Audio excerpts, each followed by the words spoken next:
It's Operation Babble with Myke Shrews. It's pop culture, music, movies, TV too. It's time to explore life. It's Operation Babble time. Welcome back, everybody, to another episode of Operation Babble. This is episode 134. You remember this one, but not the other one. I don't know. There's only been 12. You hear that? Tivis is already bitching, and he wasn't even introduced yet. New rule: you can't talk until you've been introduced. Welcome back, everybody. Tivis is with me, of course, today. Tivis, how you doing, man? Good. All right. Now, how can you remember? And again, with us today, we have guest Kenny, my brother. How you doing, Kenny? Doing all right. Awesome. So today, guys, we don't have a set movie or TV show or anything like that to talk about. So what we're General going to do discussion, is, first time in a long time. yeah, just a discussion or basic like what we're doing, what we're everything like that. If there are major spoilers, we're going to let you know because I am going to spoil something later. So we'll get to that. But before we do, follow us on, well, you can find us. You don't have to follow us, but it'd be cool if you did. We're on all the socials, Instagram, Facebook, and Twitter. Sorry, at Operation Babble. And then you can also join our Operation Babble group page on Facebook, where we post a lot of different links throughout the week. And try and get people to do more conversations. And we'll be posting another poll there soon as well for St. Patrick's Day. So that will be interesting. I haven't said anything about that until just now. So even Tivis didn't know. Nope. It will be the Pilgrim again. No. Watch the Leprechaun. I could do that. It's been a long time since I've seen that. Which We got to one? watch Leprechaun Goes to Space, though. I haven't seen that one at all. That one's so bad. So bad. It's like almost as bad as the Dracula, whatever, 2001 or some shit like that in space. Oh, Dracula gets an iPad or whatever. Or as bad as Jason X. At least I like Jason that X is one. funny. Yeah. Anyways, before we get into all the fun stuff, we're going to start out with a remembrance of two people that have passed away that we didn't talk about one last episode because we were doing the Spider-Man stuff. So we wanted to do a shout out and a rest in peace to Betty White, since she had passed away and her birthday just passed. So it would have been her 100th.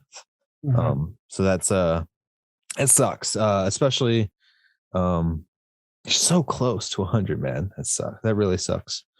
What was your guys' memory of her? Like first memories or, TV memories, movie memories, whatever. I'm curious. Go first, Kenny. Probably actually Golden Girls at like the grandparents' house or something. Yeah. Okay. They always had it on. For me, honestly, I have not seen a full episode of Golden Girls, but I did watch Hot in Cleveland, which was fantastic with her. Yeah. Dude, I've been watching the blooper reels that have been popping up on the internet from Hot in Cleveland. That shit's so funny. She's such a great actress. One of my favorite appearances of her is in Community, that one-off episode she's in, where she like attacks the main character with a weapon. It's amazing. Yeah. A lot of her interviews have been popping up lately, and I've been watching those, and they are hilarious. Yeah. Everything's popping up with her right now. I think Hot in Cleveland and the Golden Girls are both trending on, is it Paramount, I believe, on streaming service. So yeah. Not sure. My first one would be Golden Girls though, but I mean everyone could probably tell I'm a Golden Girls fan because I'm always wearing Golden Girls shirts and shit like that. So it's not a big secret.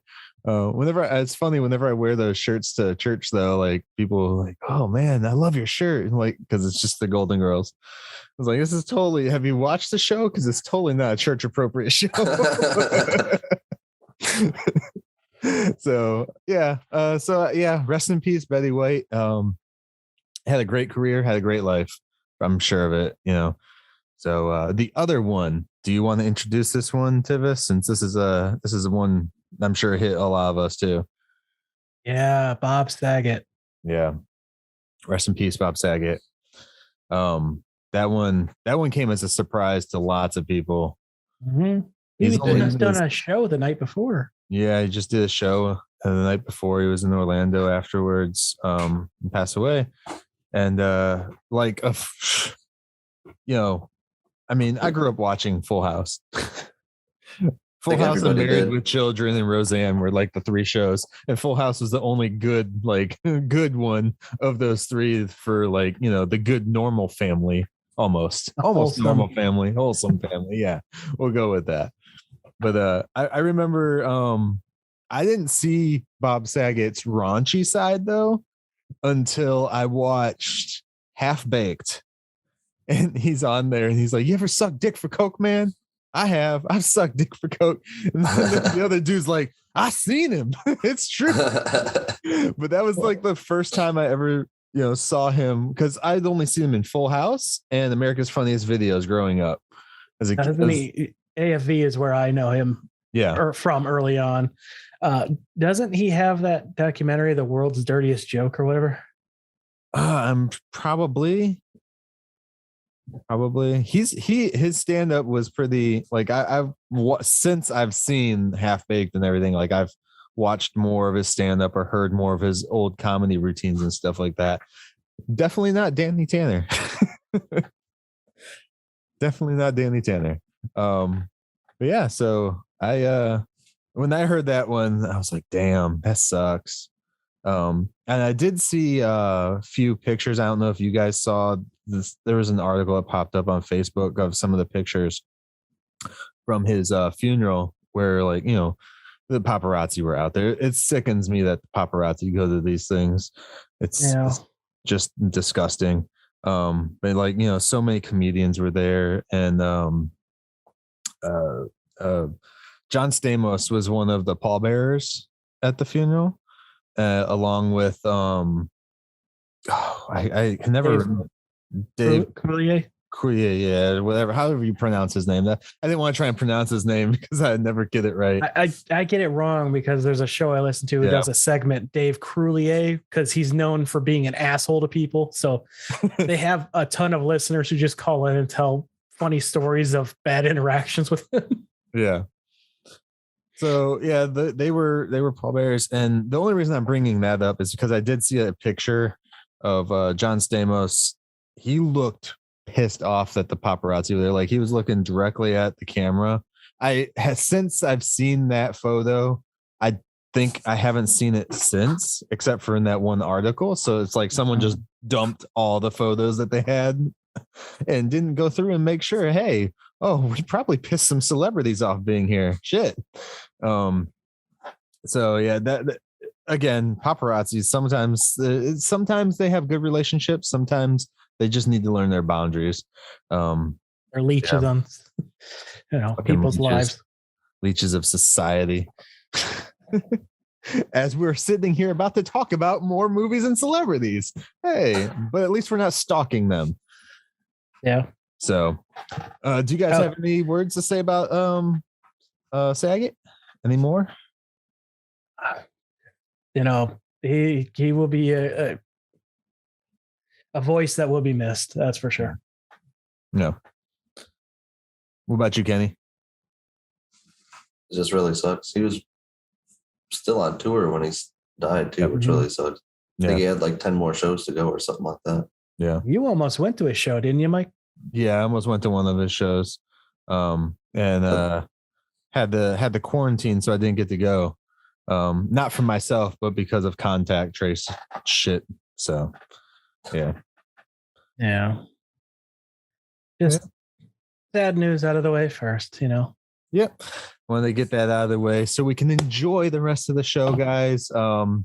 Maybe we should leave that stuff maybe till the end, but we know this show gets a little crazy sometimes by the end. You don't want to end on a downer note. The middle of the show then.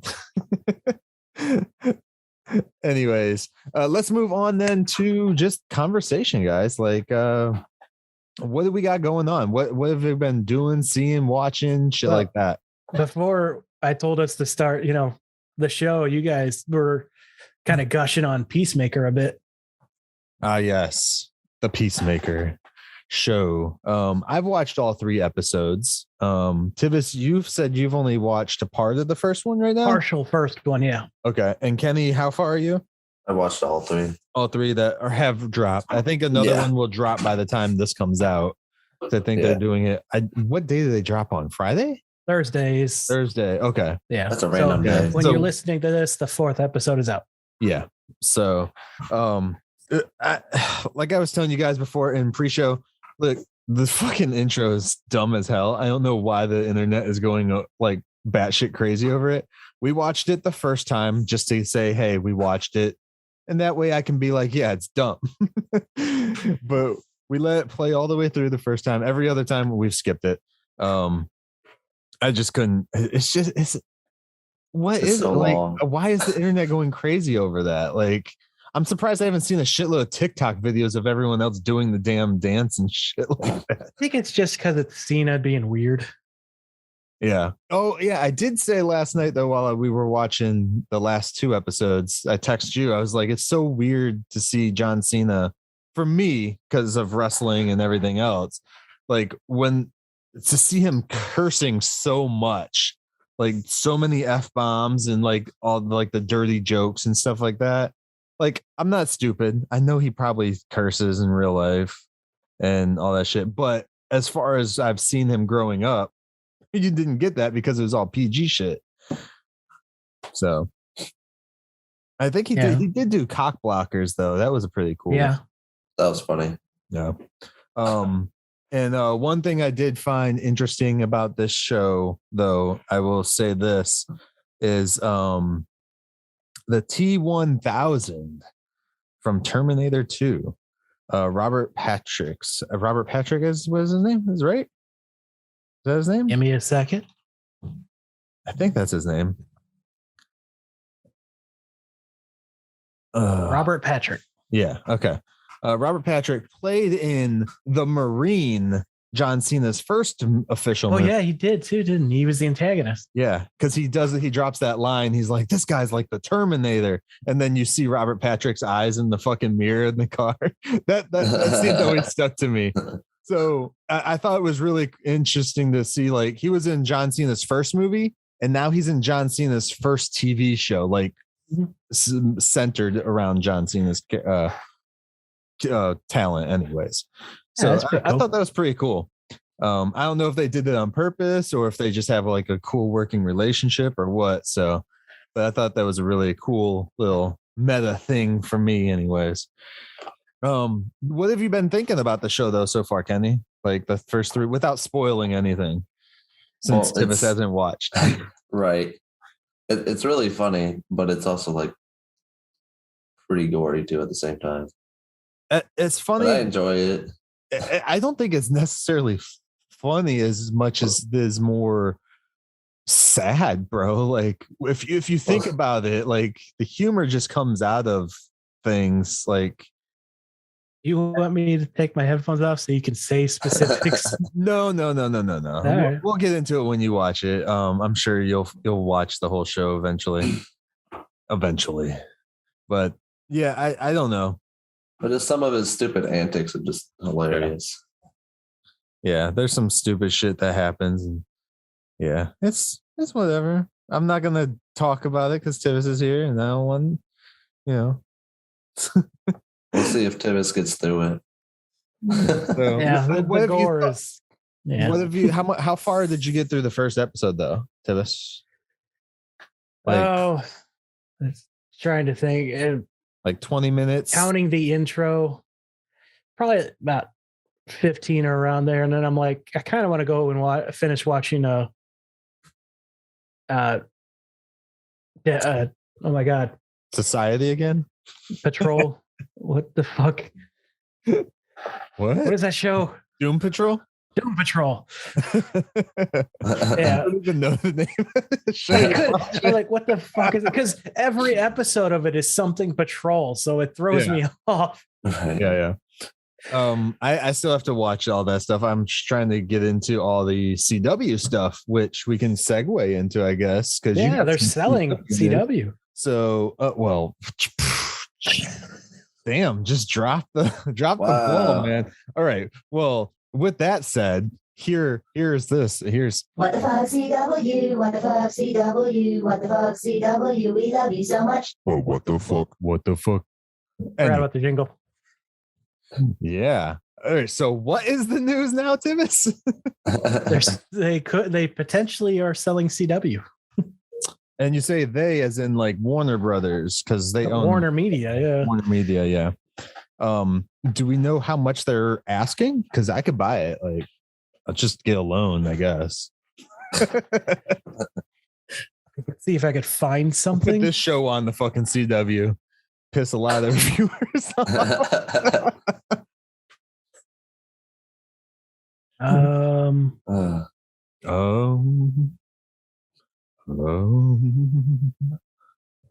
So these estimating maybe 130 million. That's it? Well, I guess because it's just one channel, yeah. Right. Maybe they're going off of another recent purchase. Shit, I So wouldn't it's be just surprised estimated. if Amazon bought it up for that much. Fuck. Right. But big question is, what the hell does this mean for the Arrowverse? Would they just move to Max as a new home? But would they put that cheap of a product? Not saying it's cheap as in like cheap, but like compared to what they have on the Max originals, would they continue doing it so cheap? Because right now they shoot all the CW stuff up in Canada to have it be produced at a lower budget and everything too.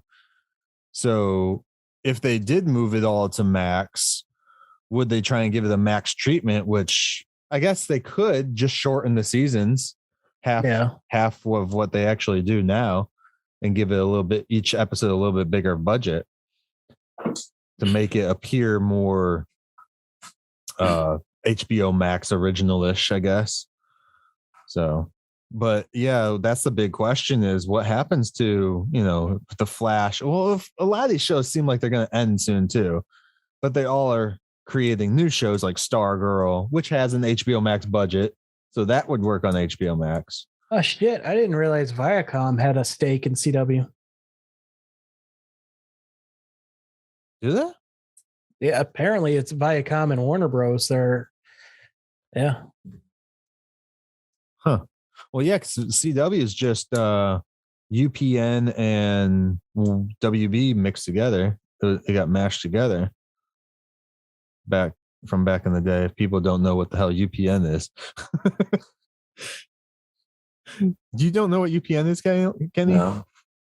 Oh, man. You guys don't know what UPN is? No, can't say I do. Are you fucking kidding me? Like, wrestling used to be on it. Like SmackDown. When was UPN around? Remember, I was born in the 90s. Like, literal 90s. Television Broadcasting Company, United Paramount Network. So that makes sense why... oh, no, wait. You said Comcast? Viacom. Okay, so yeah. That makes sense because UPN was Viacom. So yeah. Yeah, Paramount owns Viacom. You know what UPN was? Like bullshit. Google UPN and look up an image. I guess it doesn't really show anything. It just says UPN. This is so enlightening. You never watched UPN. It had like all, I guess, yeah. Like cartoons and shit like that. Everything, dude. Like Ren and Stimpy, Rugrats used to be on it. All that shit, man. Doug. Oh, you know what? I think I am remembering because they had WB back when it was called WB. Yeah. And then there was another channel that basically showed the exact same stuff, but they just had a different logo in the bottom corner. That always confused me as a kid. Yeah, it's UPM. They did like the Digimon was on there, DuckTales, a lot of the Marvels, like some like the Fantastic Four, Incredible Hulk cartoons and shit aired on UPN and stuff. So Jumanji the cartoon, yeah, Sabrina.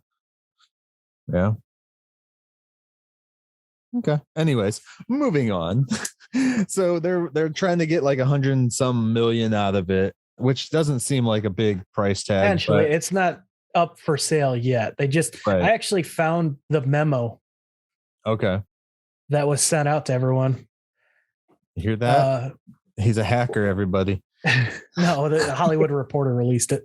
Gotcha. I am sure you have seen the recent speculation in the press around the CW. So I wanted to take the opportunity to address this with you directly and share with you what we know. First, as many of you are aware, over the past year or so, this transformative time in our industry has led to a series of business activity across media and content companies. I'm sure this is talking about the whole Discovery, Warner Brothers bullshit, AT&T.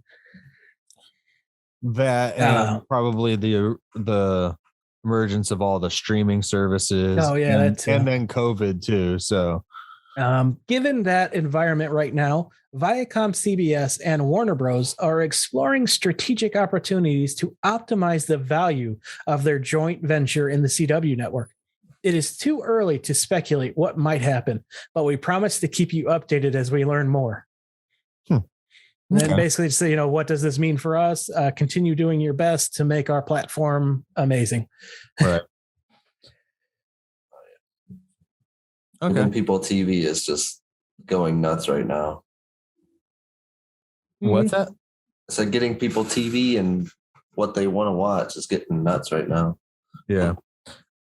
So what I'm taking from that is they want to put more money because Viacom owns a streaming service as well, right? They're Paramount Plus. So they have Plus.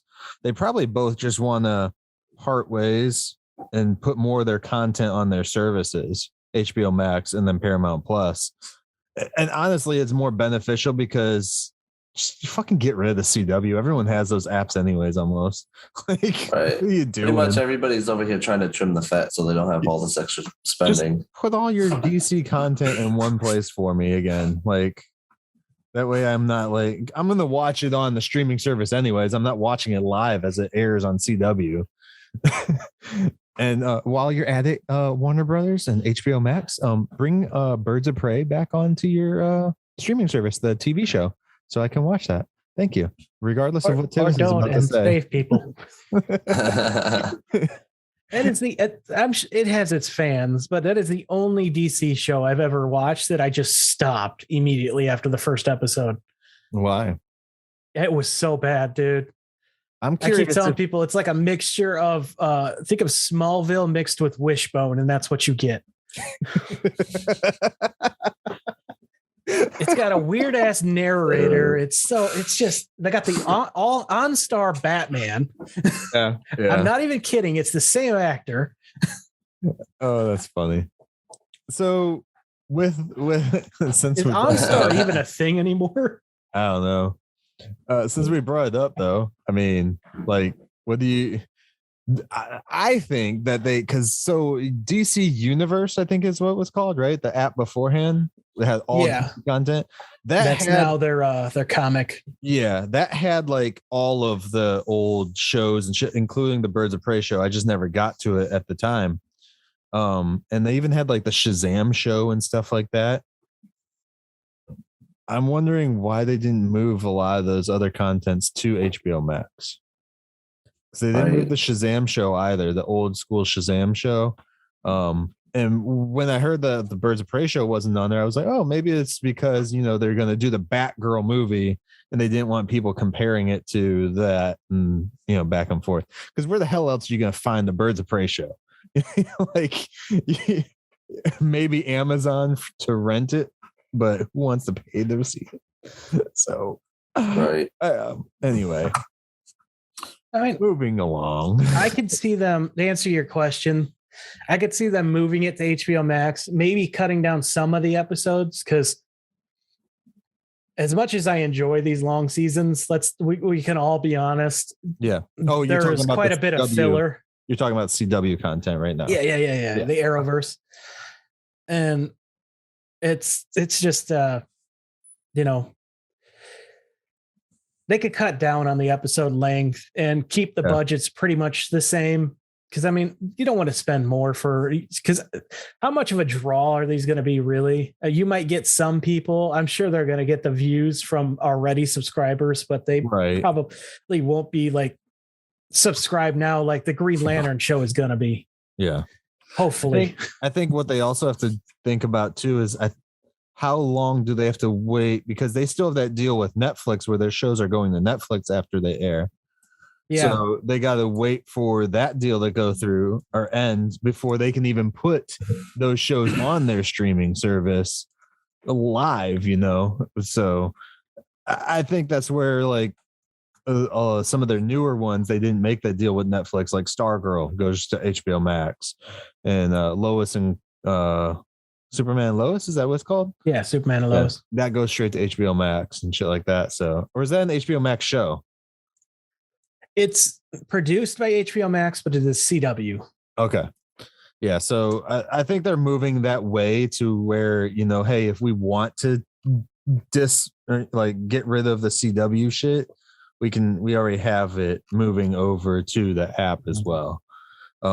Because I feel like, I don't know how many people sit down and watch live TV anymore.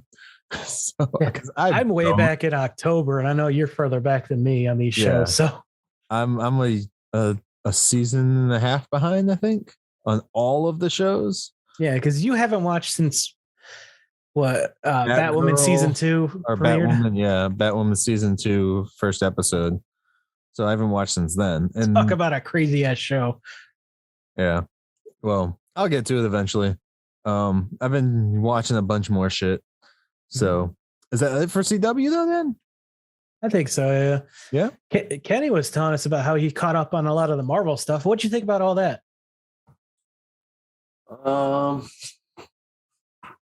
Just depends on which one. I finally watched Shang-Chi, whatever you say his name is. Sean. It doesn't matter. It really doesn't matter. It's Shang-Chi. I still love how they make fun of him for Sean, of course they found you. Like, yeah. What'd you think of the movie though? That's pretty good. Yeah, it's okay.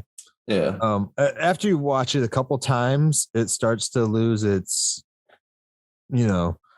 whatever it had at the first time. Like it's a fun movie and everything. So yeah, like when I watched it in theaters, I really enjoyed it, and I was like, "This is really fucking good." And then I watched it at home, and then I watched it at home again. And I was like, "Okay, it's not as good as I thought it was, but it's still fun."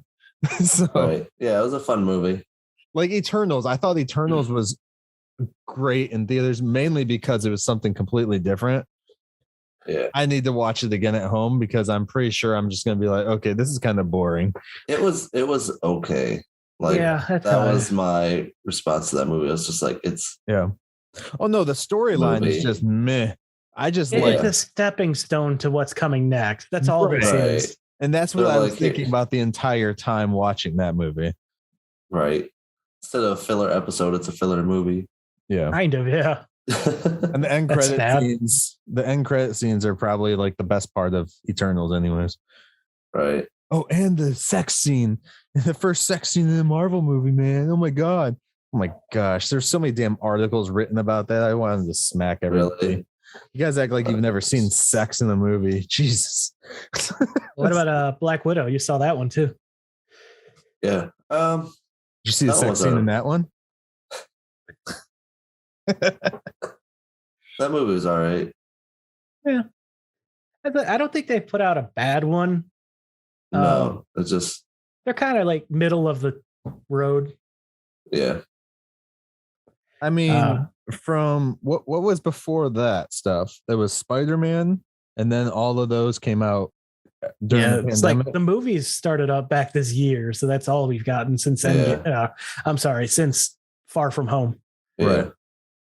And then Spider-Man No Way Home came out and just fucking blew friggin' everything box out of the office water. numbers. Right. Dude, I think movie that's what made makes so it much even worse is that money. like that movie was so good. And then I went and watched all these on Disney Plus. I was just like, Oh, you watched that one first. well, I watched a couple before that, but I watched the Eternals movie after that, and I was just like, Ooh, nah. Yeah, I could see that. Oh shit. So Spider-Man is now, hold on, let me find it. It's number 4 in box office. Like of all time. All time. Jesus. I- What is You it know, I- behind? What? What movies It's is gonna it be behind? Avatar, Endgame, and I'm trying to find. Is it at Infinity? Top 10 highest grossing films at the domestic box office. Okay, so this is domestic box office. Okay, so Hollywood Reporter just needs to learn to word their shit right. So domestic box office, there's Avatar, Endgame, and Force Awakens. And Force Awakens is before all of those. It's number 8 on the lifetime gross Is it list. still number 8? Yeah, it is. It's 40 million away from passing Lion King. Like the original Lion King? Yeah. Dang. Okay. And that's worldwide, right? Yeah, this is lifetime. So, although, hold on.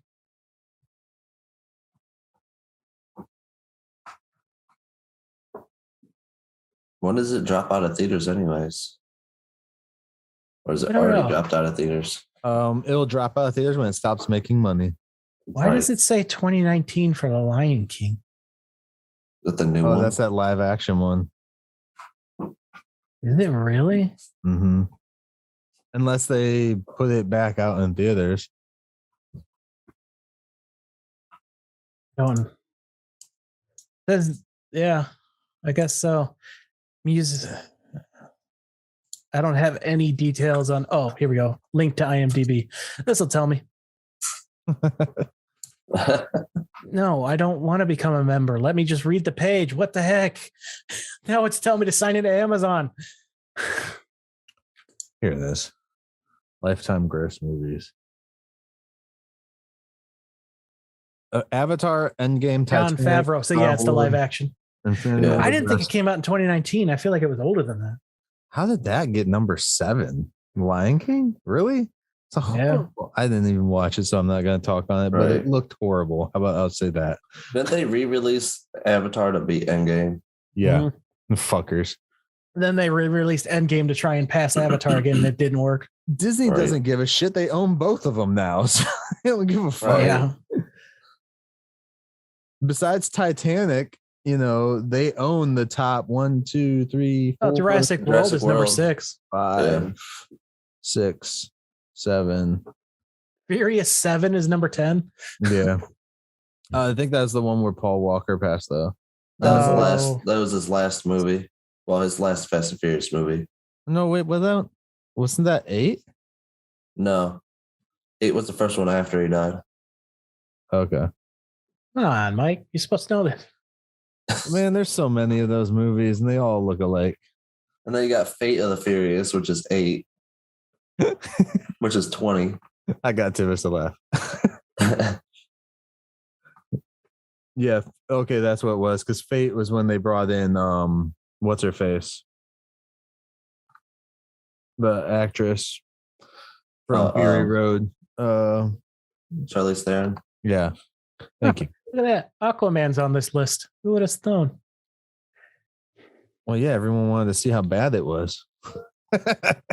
I'm going down to like 100 something. They're getting I interesting. mean, fucking Captain Marvel's on the list. Don't get me started with that bullshit.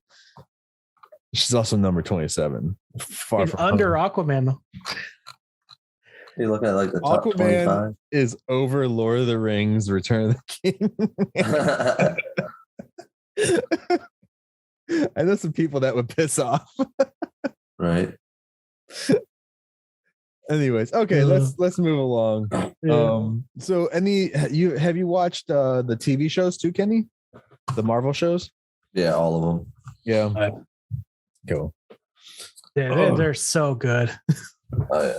You see, it's already been a year now since WandaVision dropped.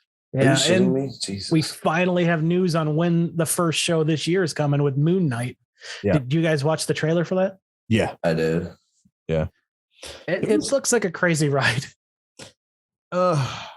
It's not going to be as like, because I've seen a bunch of people talking about it. It's not going to be as dark as people think it's going to be. No. It's because it's still a Disney Plus show. I was Right. talking to a buddy of mine about that. I think last night actually. It's there's a more recent run that's more, I guess, for older ages, but can be converted into this story. Yeah. So I'll be curious if they do that, because the only one I've ever read is like a mid 2000s one where the fucking moon god is torturing him by appearing as one of his dead enemies who he cut the face off of. So, yeah. So my only experience is pretty much the R stuff. Right. Yeah. I'm very curious to see how the show does in numbers, because this character hasn't been introduced. It's the first show we're getting with a character that's never been introduced into the MCU. Yeah, it's the first of the new wave of heroes. Yeah, so That's pretty much going to be this entire year. right. Well, like with She-Hulk though, it's going to have Bruce Banner in it. Oh yeah, that's true. So That's true.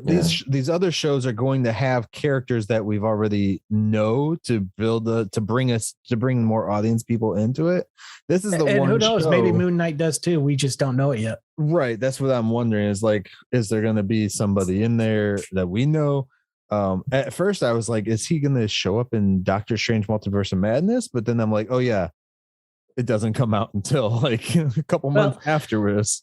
But Do you guys want me to tell you about the comic book story, or you want to go in? I used to read Moon Knight, but I'm not up to date with what he does now. What about you, Kenny? Are you okay with that? sure. All right. So this comic run is, Moon Knight's thing is that he has multiple personalities.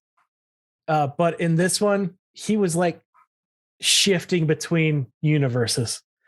Like one personality was in one universe and one was in the other, and he kept going back and forth between the two. So I'm wondering if they're going to play into the multiverse being unlocked in Loki. Right. So Get Loki to show up at the end of this one. it would be an interesting way to go into Loki season 2, which I don't think it's till summer though. So that'll probably be the third show we get. So actually think about this. Does that mean that Spider-Man's before Loki then technically? No. I think they're simultaneous. It's hard to tell since Loki's like out of time. Yeah, Loki takes place out of time most of his show, or in the future. So it doesn't really. You never know. Honestly, though, but when Loki. Okay, so this is a big thing for Loki. Spoilers if you haven't seen Loki. I already said what. Right. Well, within Loki, when they release the multiverse, yeah, it's like it's always been open. Right. So for the MCU, it's always been open after he released it. So to them, everything has been done anyways, because it starts back from the very beginning of time. It's just one big fucking continuous loop. They explained it, but to some people that don't understand, they're like, well, does that mean that the multiverse was open now, but it wasn't that? And I was like, no, because so the multiverse got open here, right? That just means it started back up at the beginning anyway. So it's just a continuous fucking loop. It doesn't matter when they happen. I think they're going with more Doctor Who rules for this, which I know you haven't seen that show, Mike. I don't know about you, Kenny, but the way it works is, there's a timeline and he's a time traveler. Mm-hmm. So if they go back to something in the past and change something, once they change something, then all the stuff in the future gets changed. But so it's like kind of fluid timeline wise. So there's it's not like, going to be any big interruption where this. Yeah. So while the timeline has been open, now for the whole existence, in reality, up until the Loki show, the timeline was closed at the same time. So it's, but watch Marvel, you end up, using it as a device eventually, because some of the writers are getting wonky with it. Sometime they'll be like, well, we're going to just say that the multiverse was open at this point in this one movie. So that's why this thing happened. And this, because at the end of the day, it's like, okay, we've saw Earth in the way future in, say, Loki, say in Loki, we saw Earth in the way future, but then Eternals is like, oh no, the Earth is getting destroyed right now. Like, what? Or you have fucking Agents of S.H.I.E.L.D., whether people want to say it or not, it's canon to the MCU. Yeah, all the shows are canon. People get over it. And in that show, they go into the future and the Earth is blown up from Quake. So I'm like, okay, which timeline is like, guys, make up your mind of how time works for this universe. Like, they're all different universes now. But and then at the same time, like, how come we didn't hear anything about the snap in Agents of S.H.I.E.L.D.'s future? Because it would have happened, wouldn't have, or would it not have happened? It would have happened after she blew up the Earth, so there would be no population. But would it have happened because how would he get the stones? Would the stones have gotten destroyed? It wouldn't have happened. They were on Earth. That was an alternate future they saw. That's why they had to go back and try to prevent it. Right. You can't prevent the future. Gravitron. They use too many different time travel styles in this. Yeah, they really broke time in Agents of S.H.I.E.L.D. towards the end. In Agents of S.H.I.E.L.D., they time travel. That time travel was, I don't even remember what they used, like alien tech to time travel there, right? Something like that, yeah. Into the future. Yeah. And then to get back, oh no, it was the monolith. Yeah, which was alien tech. Yeah. So they used the monolith for that. And then in Endgame, they used the quantum realm to time travel. And then at the end of Agents of S.H.I.E.L.D., spoilers for Agents of S.H.I.E.L.D., by the way. Right. Watch it. It's good.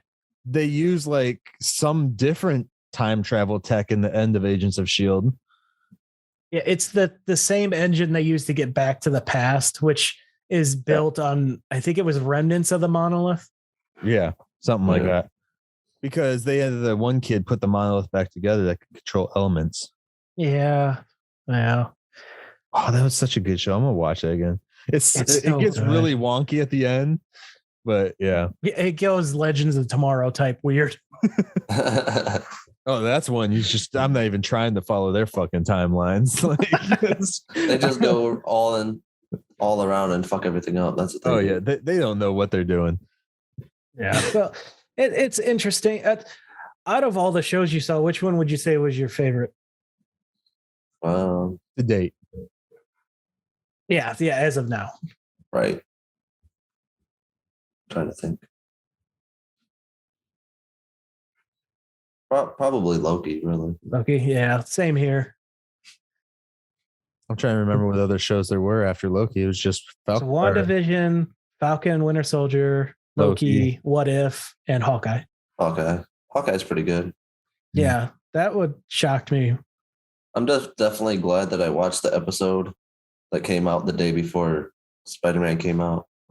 Yeah. Because I got both of the so clearly Spider-Man 2 days. Spider-Man happens before Hawkeye. Yeah.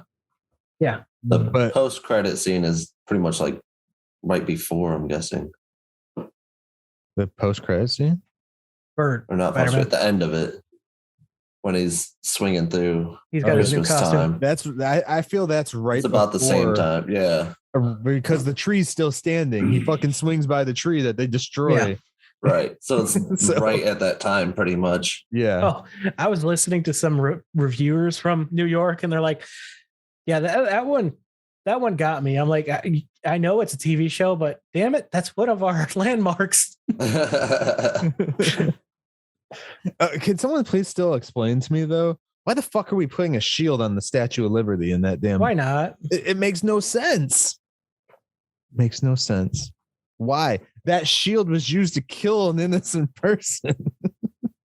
Does everyone forget that? Did everyone forget about the shield being used to like basically butcher somebody? I'm sure they had the plans in motion before that happened.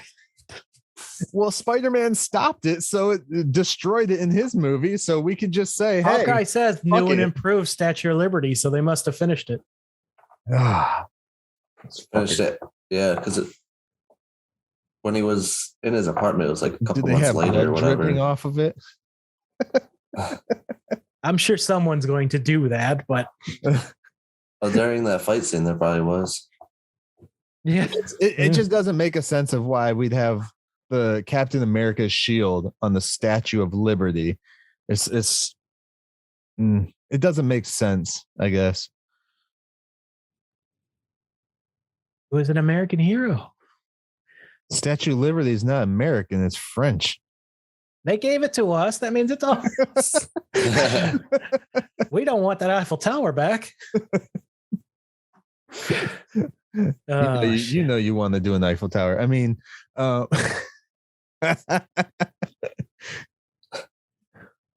shit. So, oh man. Yeah. I don't know. Just all around, I think for people like me and you guys, it's been a good year for comic shit. Oh yeah. And I'm looking forward to what this year brings, because we Now- already got Naomi and now Peace. Keep wanting to say Peace Walker because of fucking Metal Gear. Maker. Maker. Naomi, is that a new show? Yeah, that's the new Arrowverse. That's replacing Supergirl. Oh, did it start? Yep, began at the beginning of the year. Wasn't that an original character before? No, they she put is the comic relatively out? new in the comics. Yeah. So I think they are taking. I haven't watched it yet because, like I said, I'm in October and I'm weird. I watch them as they air, Yeah. even though they're not very connected recently. I wonder Um, if they're utilizing it as a source to make their own original characters for the show. It could be because from my understanding, they're taking pretty big liberties with her powers and stuff. Yeah.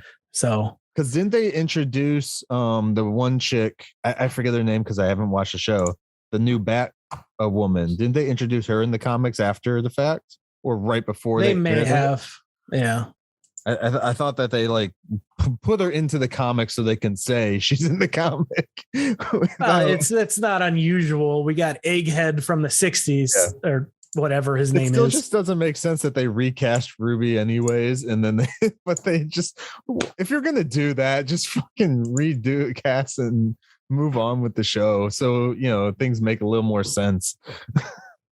Like the whole world knew that you were getting rid of her. Like it didn't matter. Yeah. Oh, you gotta change her face or some shit. Oh, Then we got Joss Whedon coming back, which he should have never opened his mouth. I'm sorry. I don't know what he thought. Didn't you hear Joss Whedon is gonna be doing the next season of Batgirl or Batwoman? No, he got fired off that movie, dude. No, Batwoman, the TV show. He's gonna be directing and writing it. I just want to see Tivis Google it. I'm just fucking with you. Yeah, I was gonna say he got fired from Batgirl, so I thought I doubt they would hire him back to do a TV show. Was he supposed to do Batgirl originally? Yeah, he was the original director.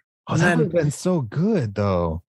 Yeah, regardless of all of his personal shit, like he still is a good creative. It's like but so that would have been good. I mean, maybe not for the people on set, but that would have been good. Which we did see the new costume for that movie, which is going to be an HBO exclusive, I believe. Just kind of fucked up. Yeah. I really wonder if WB is reconsidering these HBO Max exclusive movies now that they saw what Spider-Man did in the box office during what is still, considered a pandemic. Yeah. Yeah, because dude, fucking I'm kind of annoyed that. All right, so before we dive into that, let's talk. You wanted to do Joss Whedon. I know you brought it up, and I kind of moved the subject, so I didn't mean. Oh, I just brought it up because it was relatively recent. Okay, but yeah, Joss Whedon spoke out, or finally spoke, I guess, on the Ray Fisher situation, and Gal Gadot and cheating on his wife, and he addressed somewhat of the things that came out from Buffy's set from Carpenter. Mostly in what his gal stuff. But yeah, so I really don't care. He shouldn't have said anything ever. It just made him look bad on all fronts. I really just don't care. I don't honestly care what any of these people have to say. Yeah. And Ray spoke. Yeah, Ray spoke back out. Yeah, and I didn't even bother looking because. And again, with him, I really don't give a fuck. No. Like, guys, like because Ruby had stuff. She had no problem showing. Yeah, she never actual evidence. She says, and that was cool that she actually just dropped it. She wasn't like, "Oh, I'm gonna hold on to that for my book deal, man," or some shit. Because I'm pretty sure Ray Fisher's writing a book. I would doubt it. He needs some kind of income. He doesn't have a job anymore. Yeah, he just needs to shut up and just move on with his career before he give evidence. Yeah, that too. Like everything he's done is hearsay. And before people go out there and be like, "Oh, he's just saying shut up." No, I'm not saying just shut up, but like if you're gonna say something, come out with some information that's new. Stop using like trigger words in your statements just to like hype up the crowd or whatever like that. Like it doesn't serve any purpose. You're not doing anything but harming your own career at the moment. I'm willing to believe they may have treated you poorly, but after so much time of you just saying it, I kind of need some proof. Yeah. And what's poorly too, because like I've been on film sets. I've seen how some people have been treated. Yeah, and some people take it harder than other people too.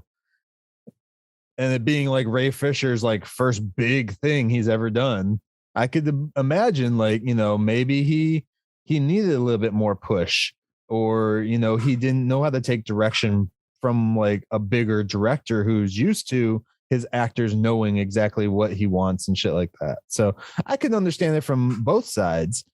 But I mean, if you're going to go out there and play the race card and all that stuff, like, come on, man, like bring some receipts.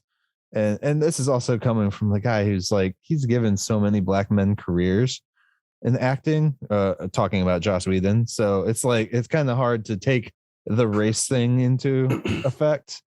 And that's mostly what Ray Fisher's shit is about, is the race stuff. Now the other guys, because it's not just Joss Whedon that he's called out. He's called out the other producers and shit.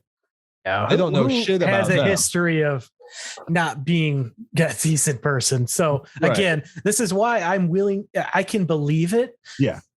But come on, you need to show us something. Yeah. Apparently Ray does have a new TV show that just started January 6th. Okay. Women of the Movement. So it's not his TV show. He's just in it. Yeah. He plays Gene Mobley. Okay. Yeah. So what you got to say, Kenny? Fucking cold. Cold. For some reason, my basement is cold. Well, you're in a basement. The middle of January. Yeah. Up north. Yeah. Yeah. Well, the heat vent's like right above me. But so yeah, that's really, I'm just like, I just don't give a fuck what either of those two dudes have to say anymore. Yeah. At this point, I'm like, one, I can't listen to anything Joss Whedon says. He's like a writer, a professional writer. So any story he says, I'm just like, I don't believe you, dude. Like you just came up with that. Like, what the fuck? So I gotta point out this thing that's happening in WWE right now. Okay.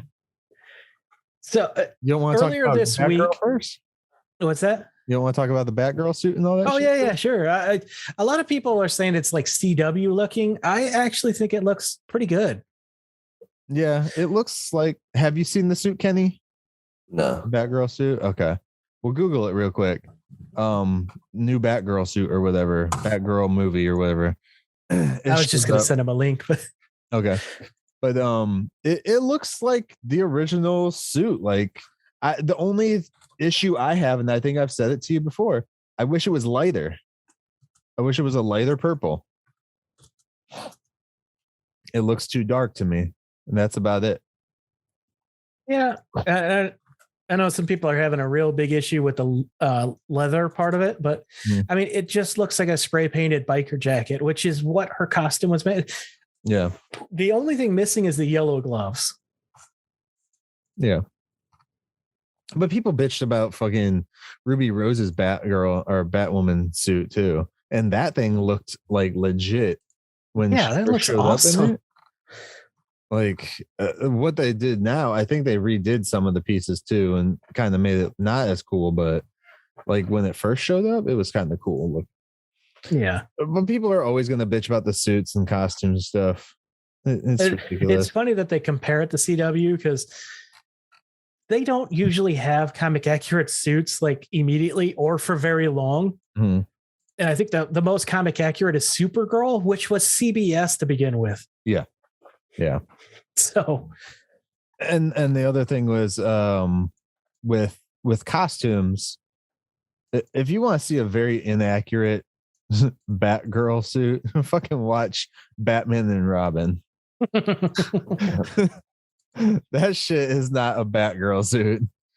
But this is supposed to still be Gordon's daughter, correct? Barbara Gordon? Yep. Okay.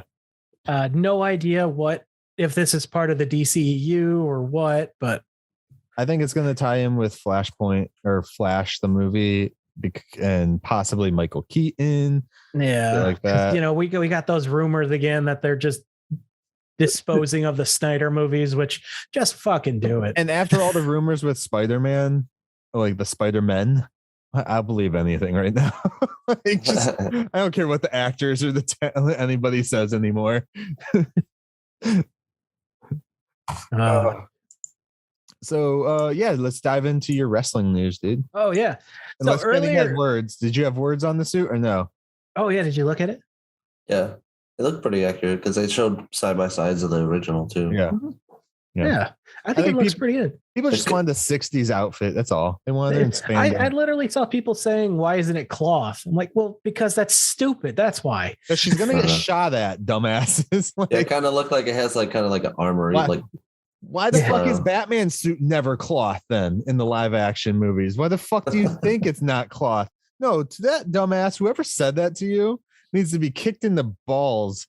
Like really hard. Like what the fuck I've said before, I'm for practicality over accurate. Like it makes no sense. A cloth suit. Like, what you wanted to do? Wear Dick Grayson's suit from Batman Forever?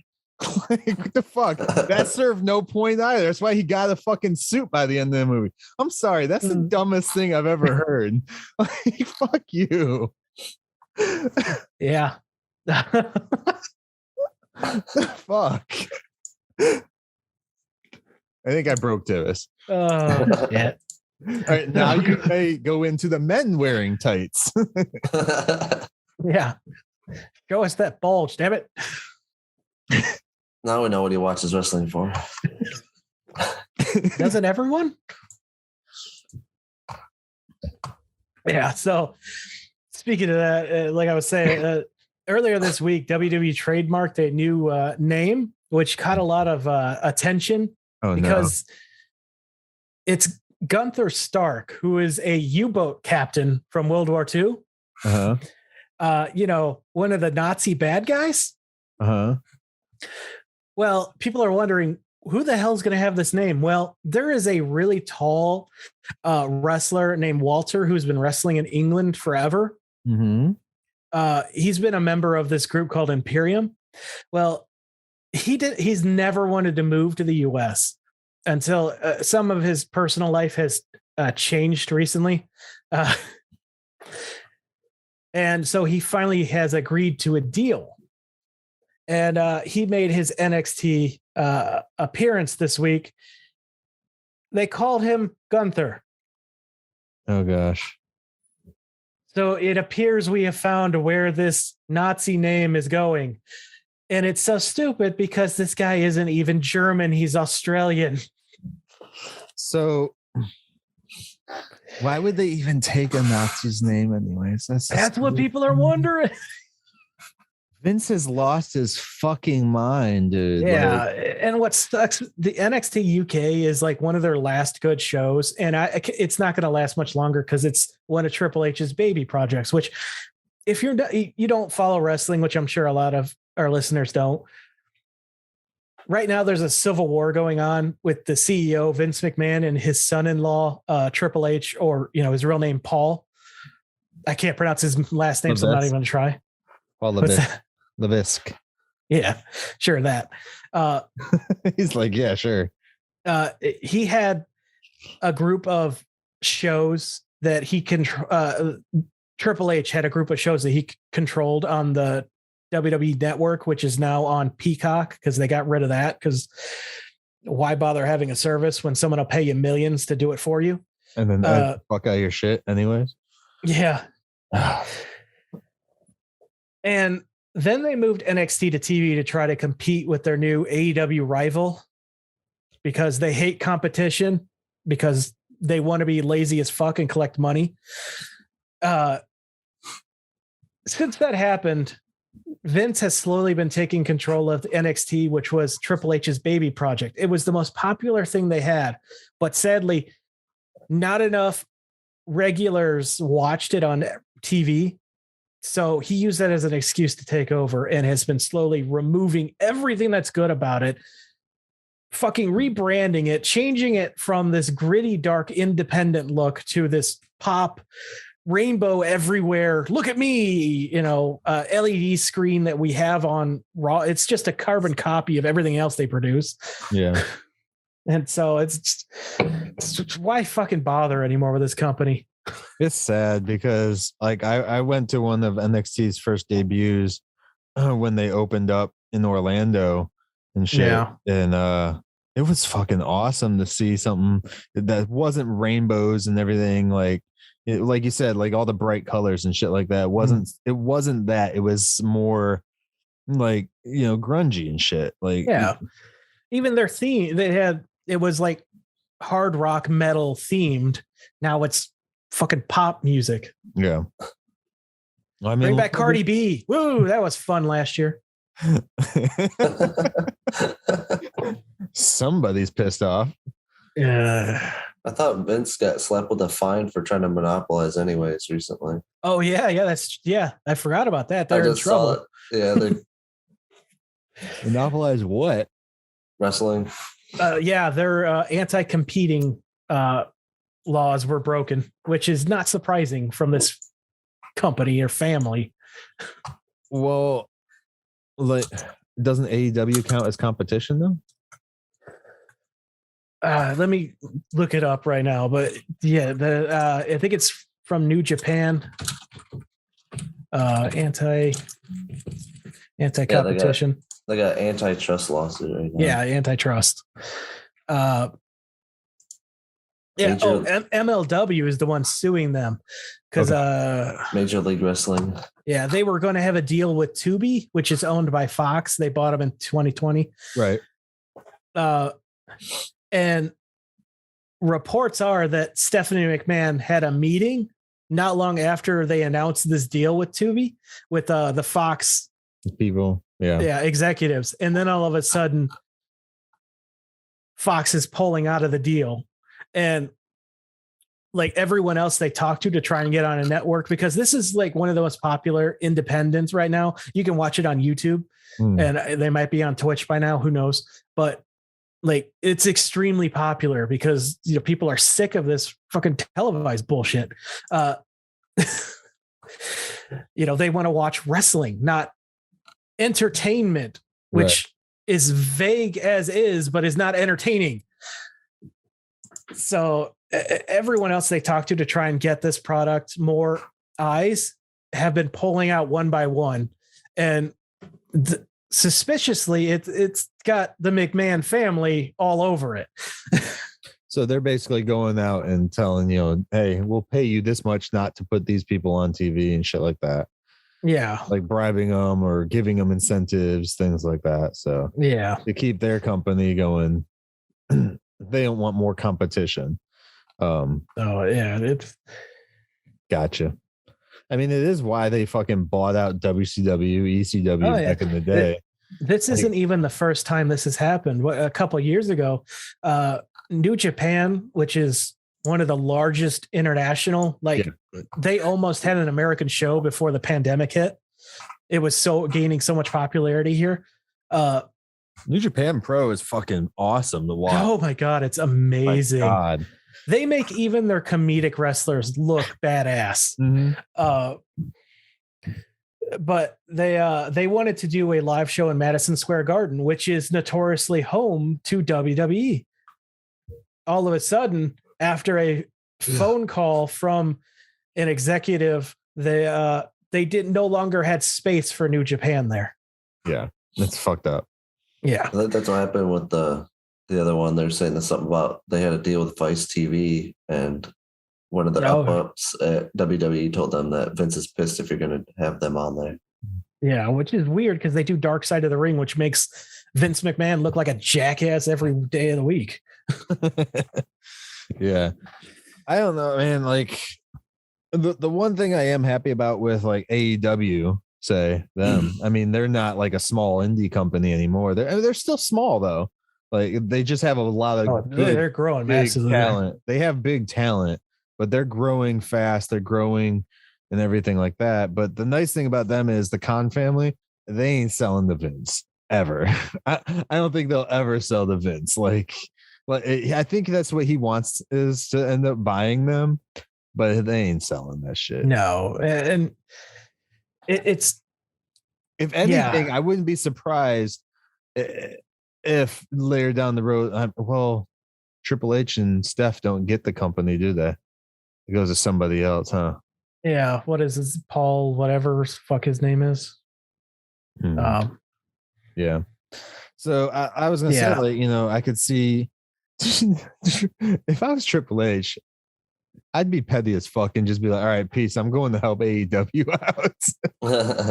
Yeah. They'll let me do something over there. Like, but even then I heard like, I think it was Tony Khan or one of the Khans was talking about, how they have so much talent, like they become a talent pool, but it's just, they don't have anything for everyone to do. Yeah. That's a major, and they have so many people. They're struggling to get their that's a recent development there too. They're struggling to get their stories coherent anymore. They're going to need to do more shows is what it's going to come down to. Like you have shows. They already have 4. Do they? Yeah, they have 2 on air and 2 on YouTube. Right. And so, do a show.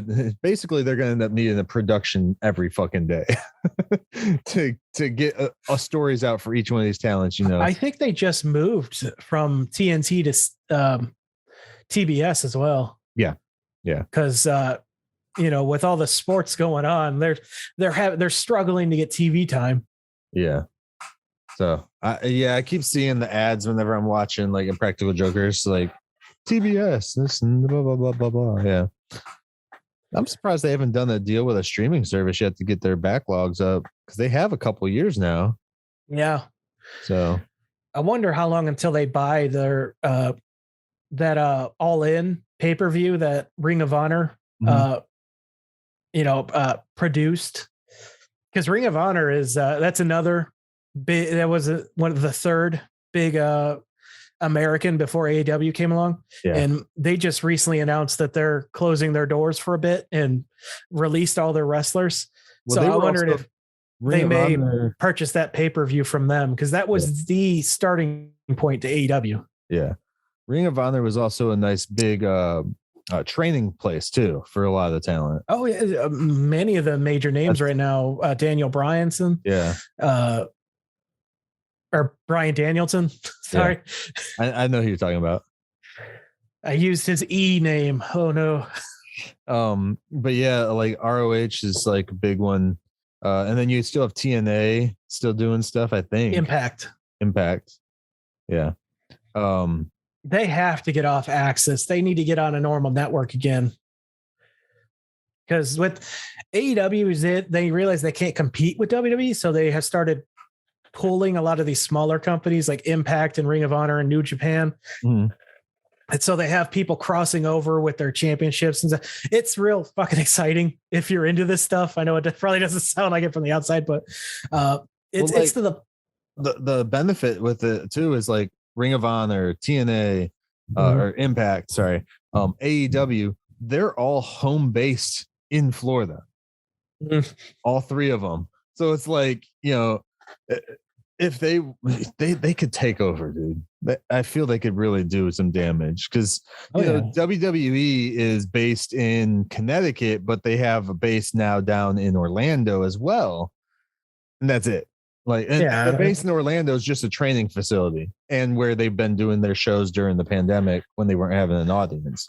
And the better thing about this is it's not the cons aren't looking to purchase these companies. They don't want to. No, they combine them into a giant conglomerate like E is. They want to grow the business, and I'm sure they want to make the money as well. But they're helping get eyes on these other companies, helping make people care about it more. So, if you work with these other companies aren't going to try and take you out of business in the future. That's the thing you're supposed to. It's not going to be like a WWF, WCW Monday Night Wars thing where they're like, spoiling your fucking show before it even airs online. Yeah. Or TV, whatever, reading the results and shit before your show airs. Like, they won't have those type of situations if you team up with these guys.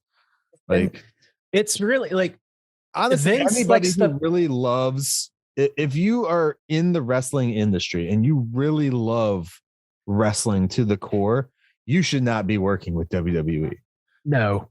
And I'm going to say that right now, and you can have me on record. I don't give a fuck. Oh, so many of the people, Britt Baker, the top woman in AEW, she said that she almost went to WWE because, her boyfriend, Adam Cole, was there at the time in NXT.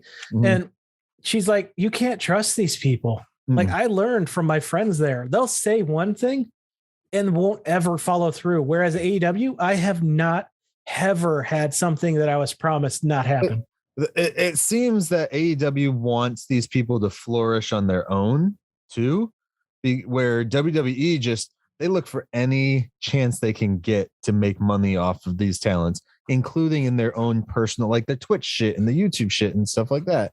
Like, these wrestlers should be able to go out and get marketing deals and PR, like, all that stuff, just like any other actor or shit like that does. Like, if you're working on a Marvel movie, Marvel and Disney are not taking RDJ's cut of like whatever fucking product he's sponsoring. Like, these wrestlers should be allowed to go out and sponsor shit, get that money, and not give a cut to WWE or whatever the fuck, Yeah. And Vince McMahon can pretend that the tide isn't changing all he wants. He's noticing it.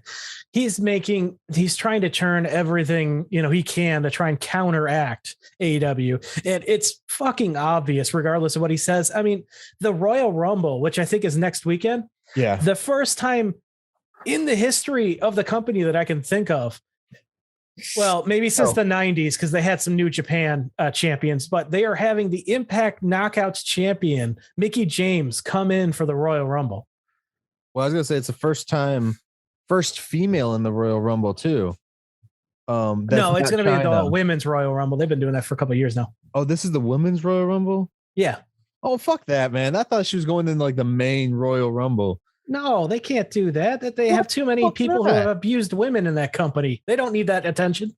Man, fuck that. I mean, Vince McMahon helped hide the fact that Jimmy Snuka killed his wife, allegedly. I wanted her in like the main Rumble, and then she gets a chance to go at the big guys. She's going to be eliminated. She's never making it to the end because she's not in the company. But just the fact that they have, she'll be the last person to get thrown out. Watch. Just to keep viewers, just to keep people watching. You know that's how they work. Come on. But she's gonna get sometimes. Either way, So- she's getting a payday to show up because she ain't gonna deal with that shit. Oh no! Did you hear how they fired her? They had her shit out on the curb in trash bags and told her to come get it. Yeah. Fucked up. I'm surprised she's going back, honestly. Paige is supposed to be returning too. Yeah, who cares? Fair. Uh, I liked Paige. Come on. But Lawrence no, Pugh this- was a better Paige than Paige ever was. Yes, Lawrence Pugh is a better everything. She's a better all of us than we'll ever be. If people don't know who Lauren or fuck, now I can't even pronounce her name. Lawrence Pugh is dating Zach Braff and currently the new Black Widow in the Marvel. Yeah. Elena. So and she was also a star of Midsommar. Fucking awesome movie. Tivis, you shouldn't watch that. No, I read the description after Mosier mentioned it one day, and I was, nope. It's not like bloody and scary like that. It's just more psychological, Yeah, fucked up cult shit. yeah, and Yeah. a bear. So, Yeah. anyway, that's my rant on wrestling. okay. Kenny, do you have anything to add to wrestling? No. I didn't think so. What have you been watching recently, Kenny? You got any shows you enjoying? I got back into The Great. That's on Hulu. What's that about? It's about what the heck was it? It But was, you just said you got I back forget into what it. the hell. You don't even know what it's about. Dude.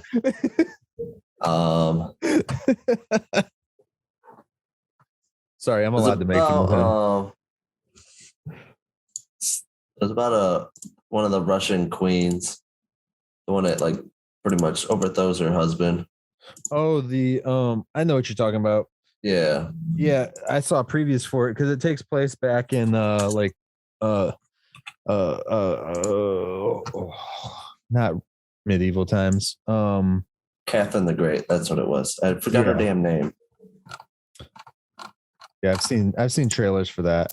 The first season was pretty wild. Now it's kind of like tamed down a little bit. Mm-hmm. I already got renewed for season 3. Did it? Cool. It's a pretty fun show. Yeah. Anything else you've been watching, dude? Besides the Marvel stuff? Just football. It's football season. Oh, wait, check it. Oh, What team? Right. Huh? What team do you follow? Packers. Packers. fucking yay! Cheese heads. That's all I know. That's all you know. Sports ball. My mom's a Raiders ball. fan, so I grew up with it, but I couldn't tell you anything. Right. I make fun of Mosier all the time because he's a Packers fan. I make fun of. I know so many Packers fans. I just say I have to make fun of all of them. Right. Oh, I told They're better Austin, than Brady fans. I told Austin, I'm like, next time you fucking go to a game up there, you need to just invite me, asshole. yeah. All right, so let's. Well, is there anything different or new you've been watching, Tivis? Since you Boba Fett's been going on. That's been weird. Oh yeah, I completely forgot about that. I'm not a huge Boba Fett fan. Like, I think when your introduction is being told not to be shitty at the job you do, it's not a great introduction. Followed by you being accidentally beat by a blind guy. I know he has his fans and stuff. wasn't beat. He lived, therefore he didn't get beat. I'm sorry. Was he in that battle towards the end? No, he was defeated. He was smart. He wasn't being paid to be in that battle towards the end. He was still part of it. No, that's not what he. The was only paid reason for. he got removed was because his jetpack malfunctioned. He was a bounty hunter. He wasn't being paid to hunt anybody. He That's was not still his firing battle. his That's not his pistol and battle. stuff. He shouldn't have even been there in the first place. He's not even supposed to be there today, dude. Oh, Yeah. That's a Clerks reference for anybody who didn't get that one. Yeah, that show has been. You haven't finished Mando season 2, but no. I heard all the spoilers and shit though, so it picks up right where season 2 ends, but it also has like time jumps to how it goes back to like after Return of the Jedi. Mm-hmm. So it's been time jumping between the two, and that's been like, come on, just tell me one story or the other. Is it like how he survived the yeah and shit like that? Gotcha. And his introduction of that part is. What do you mean? Just tell me one story. Fucking Arrow did that all the time. It did it better, which is sad. Oh, but not. There was it Patton Oswalt in the. What the heck was it? What show is he in? Patton Oswalt. His description of how he's supposed to come out is in that show. I think it's Parks and Rec, wasn't it? Parks and Rec, yeah. Parks and Rec. Yeah. When he's talking about it, it's actually how they get him out of it. Yeah, I wonder if they actually use that as inspiration. I think he's actually on the team for writing. The writing team? Yeah. That'd be interesting. That'd be kind of cool, man. But I think he also is friends with like Favreau and shit like that too. Right. Yeah, I wouldn't be shocked. And you gotta remember, he's like one of the bigger nerds too. Like he was in Agents of S.H.I.E.L.D. He was in what else was he in that was like a Marvel shit? He's in a bunch of stuff, man. He's the voice of MODOK. That's the other one. Yep. I still haven't watched that. I need to watch MODOK. They don't have the writers listed on Wikipedia. IMDb, bro.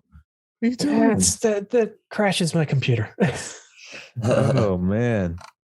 Okay. The Amazing Race. My wife and I love that show. That just started up. It's the COVID season that started in 2019 and took 2 years to finish. So I'm curious how much of a mess this will be. He's not a writer on the show. Jon Favreau, Noah Clore, George Lucas, and Dave Filoni are. Yeah. But I mean, he's buddies with Jon Favreau, so I wouldn't be, I wouldn't take it away from him. Why is there cigarettes in my house? It's weird. There's a couple of new sitcoms I started watching. American Auto. It's by the creative team of Superstore, which is a show I love. And this one, it's I don't know shit about cars, but it's entertaining me. So. Sorry, I remember what Patton Oswalt is in. Yes, he's Pip the Troll in the Eternals at the end. Yeah. I was trying to remember what else he was in.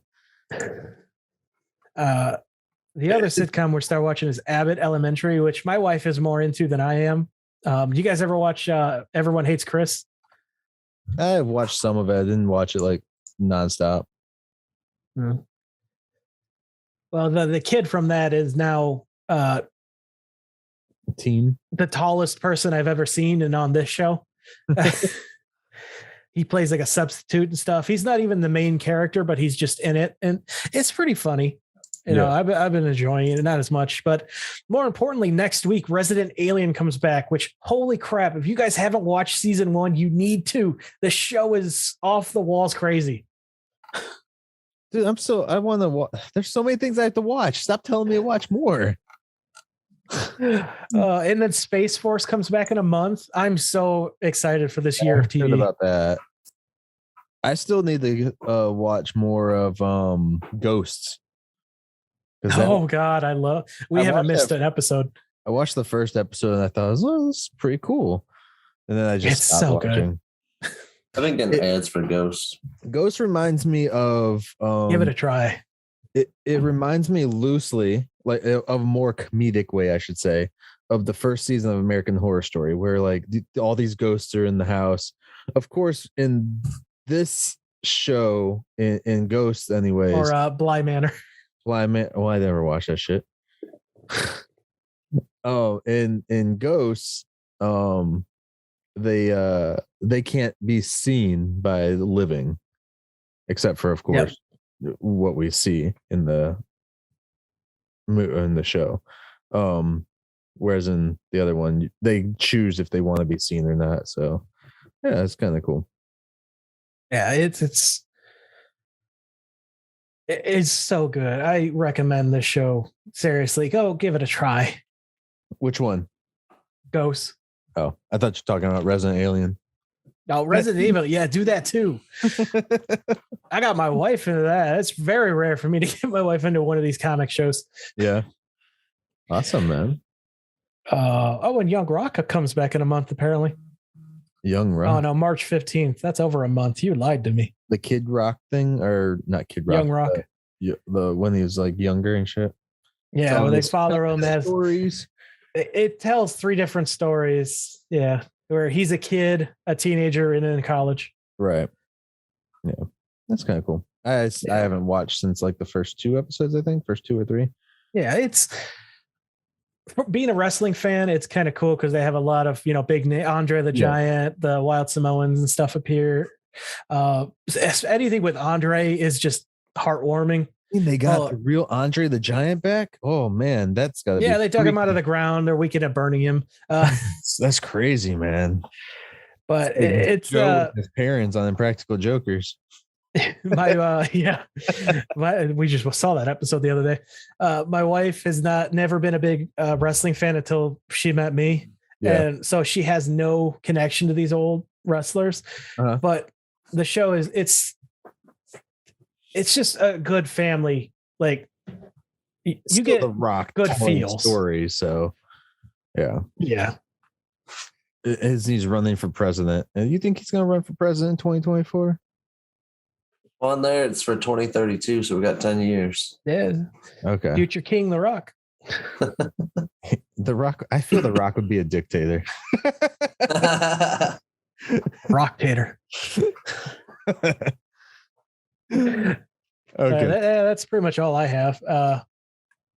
But you've been watching American Horror Story. Speaking of that, dude, I've been watching a lot of shit. First of all, did you fucking binge like 4 seasons of it the past week? No, never. I binged 1 season in a day,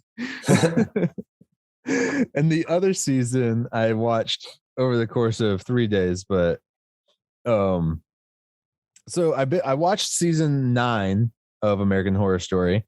And that's the one I was texting you throughout the entire thing. Because I was like, you're never going to fucking watch this. And like, I was like just texting you as I was watching it. So I was like, oh my God. We were comparing notes of what you're watching. And I'm like, yeah, I'm watching Turbo. Broken Skull's a chimp. Yeah.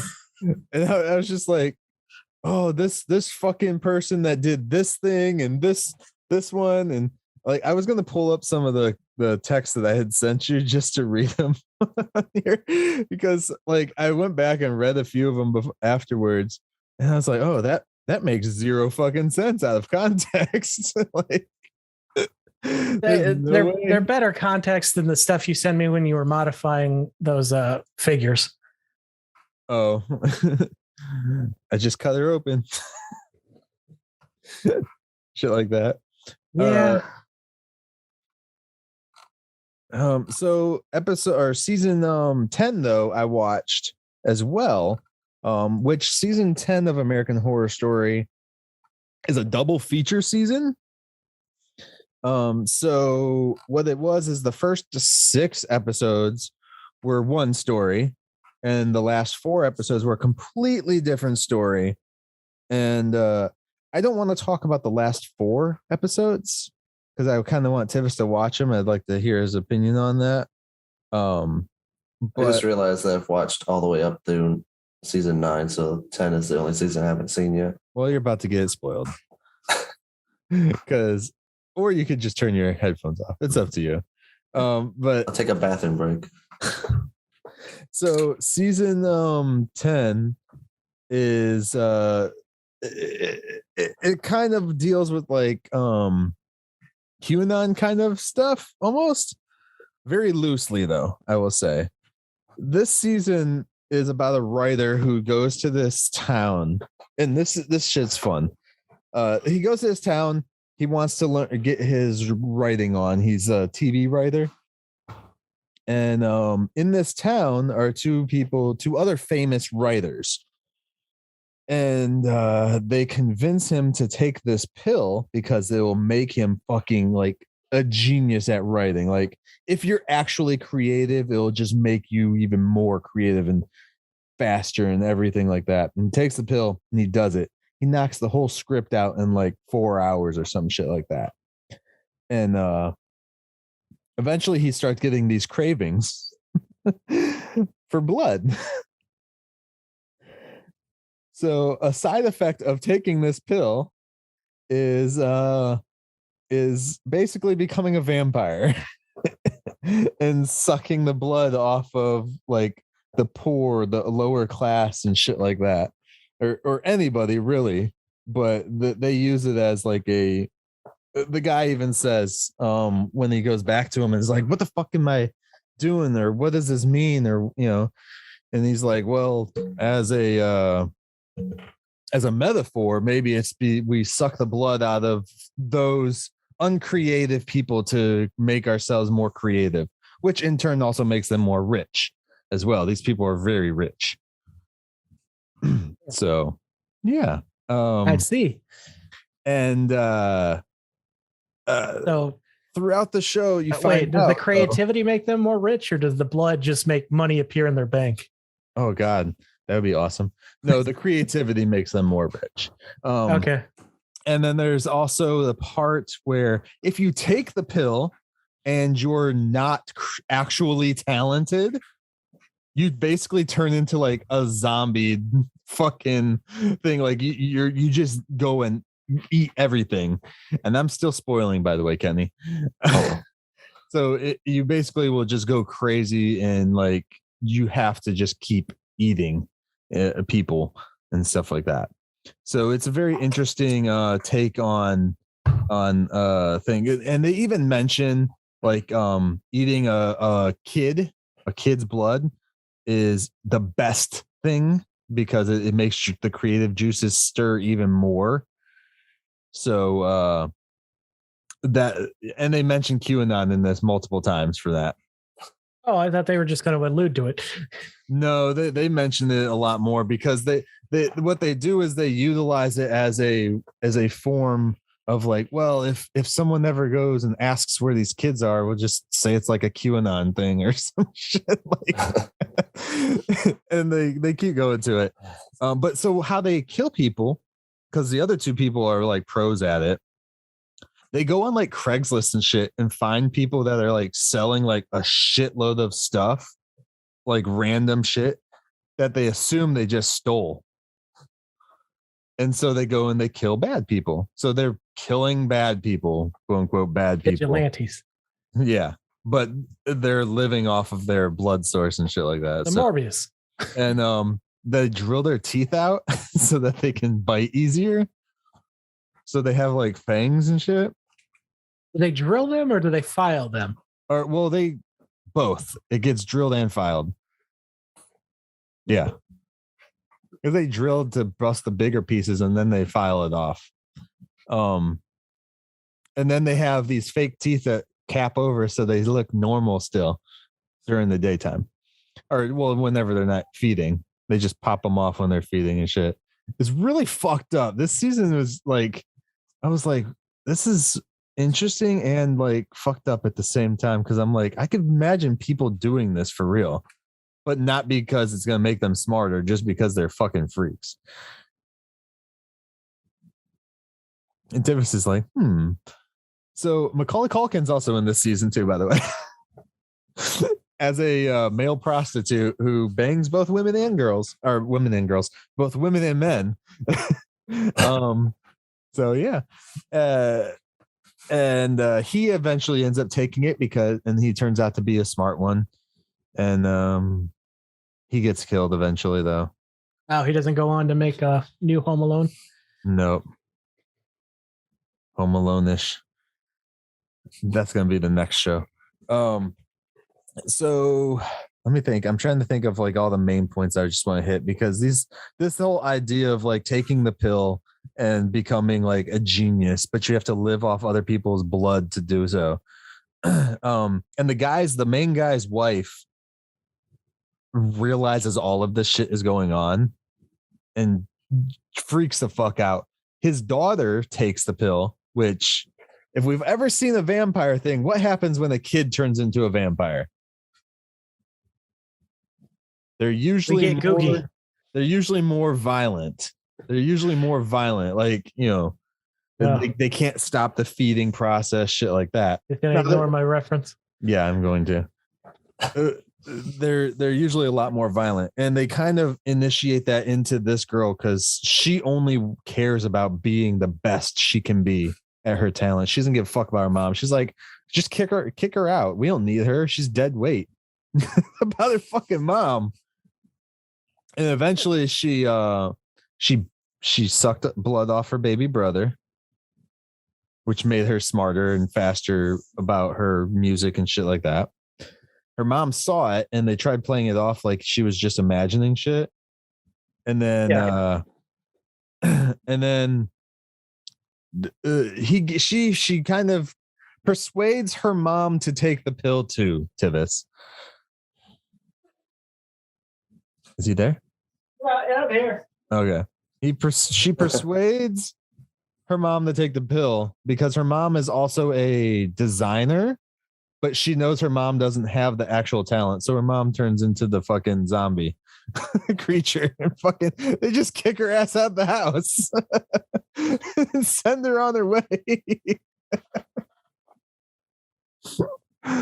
Oh shit. And then by the end of this, everybody fucking dies except for the little girl, the chemist who made the pills, because they're actually pills, like just someone made them, who worked for the government, who was trying to bring super out soldier pills. Kind of. They weren't super strong or anything though. Super smart. And then the guy's manager, she lives, and they all go off, and they take the kid too, the baby. And before that happens, though, the main guy, the main writer, I'm sorry if I'm spoiling way too much. He goes to a person's house who he's about to eat because he found them online. As one does. Turns out, and you can totally tell what's going to happen. Well, to a certain extent. He goes in there. He's the one that gets jumped, knocked out by the boyfriend of the girl after she asks if he wants a BJ. And he wakes up locked in the basement. And then they're like, oh yeah, you're taking this Viagra. You need to take this Viagra right now. He's like, what the fuck? And she's like, yeah, take this Viagra. We're going to fuck you in the ass until you die. It's like and they record it and put it on the internet. It's like that sodomy shit like that. And she's like, you're going to fuck me while he fucks you until your ass, comes out. I'm like, what the fuck am I watching at this point? Like, I was just like, this took a turn. Yeah, it really did take a turn. It doesn't happen. Eventually, like he pops his little teeth out and is able to bite the rope off of his wrists and kills both of them. But yeah, it's really fucked up, man. I think this was probably the one season where, as I talk about it, I'm like, this is more fucked up than I imagined it. So they spent the season doing like QAnon references and stealing from conspiracies from there, and yeah. Then at the very last second, they're like, "Hey, let's do a Craigslist warning." You kind of, yeah. All right.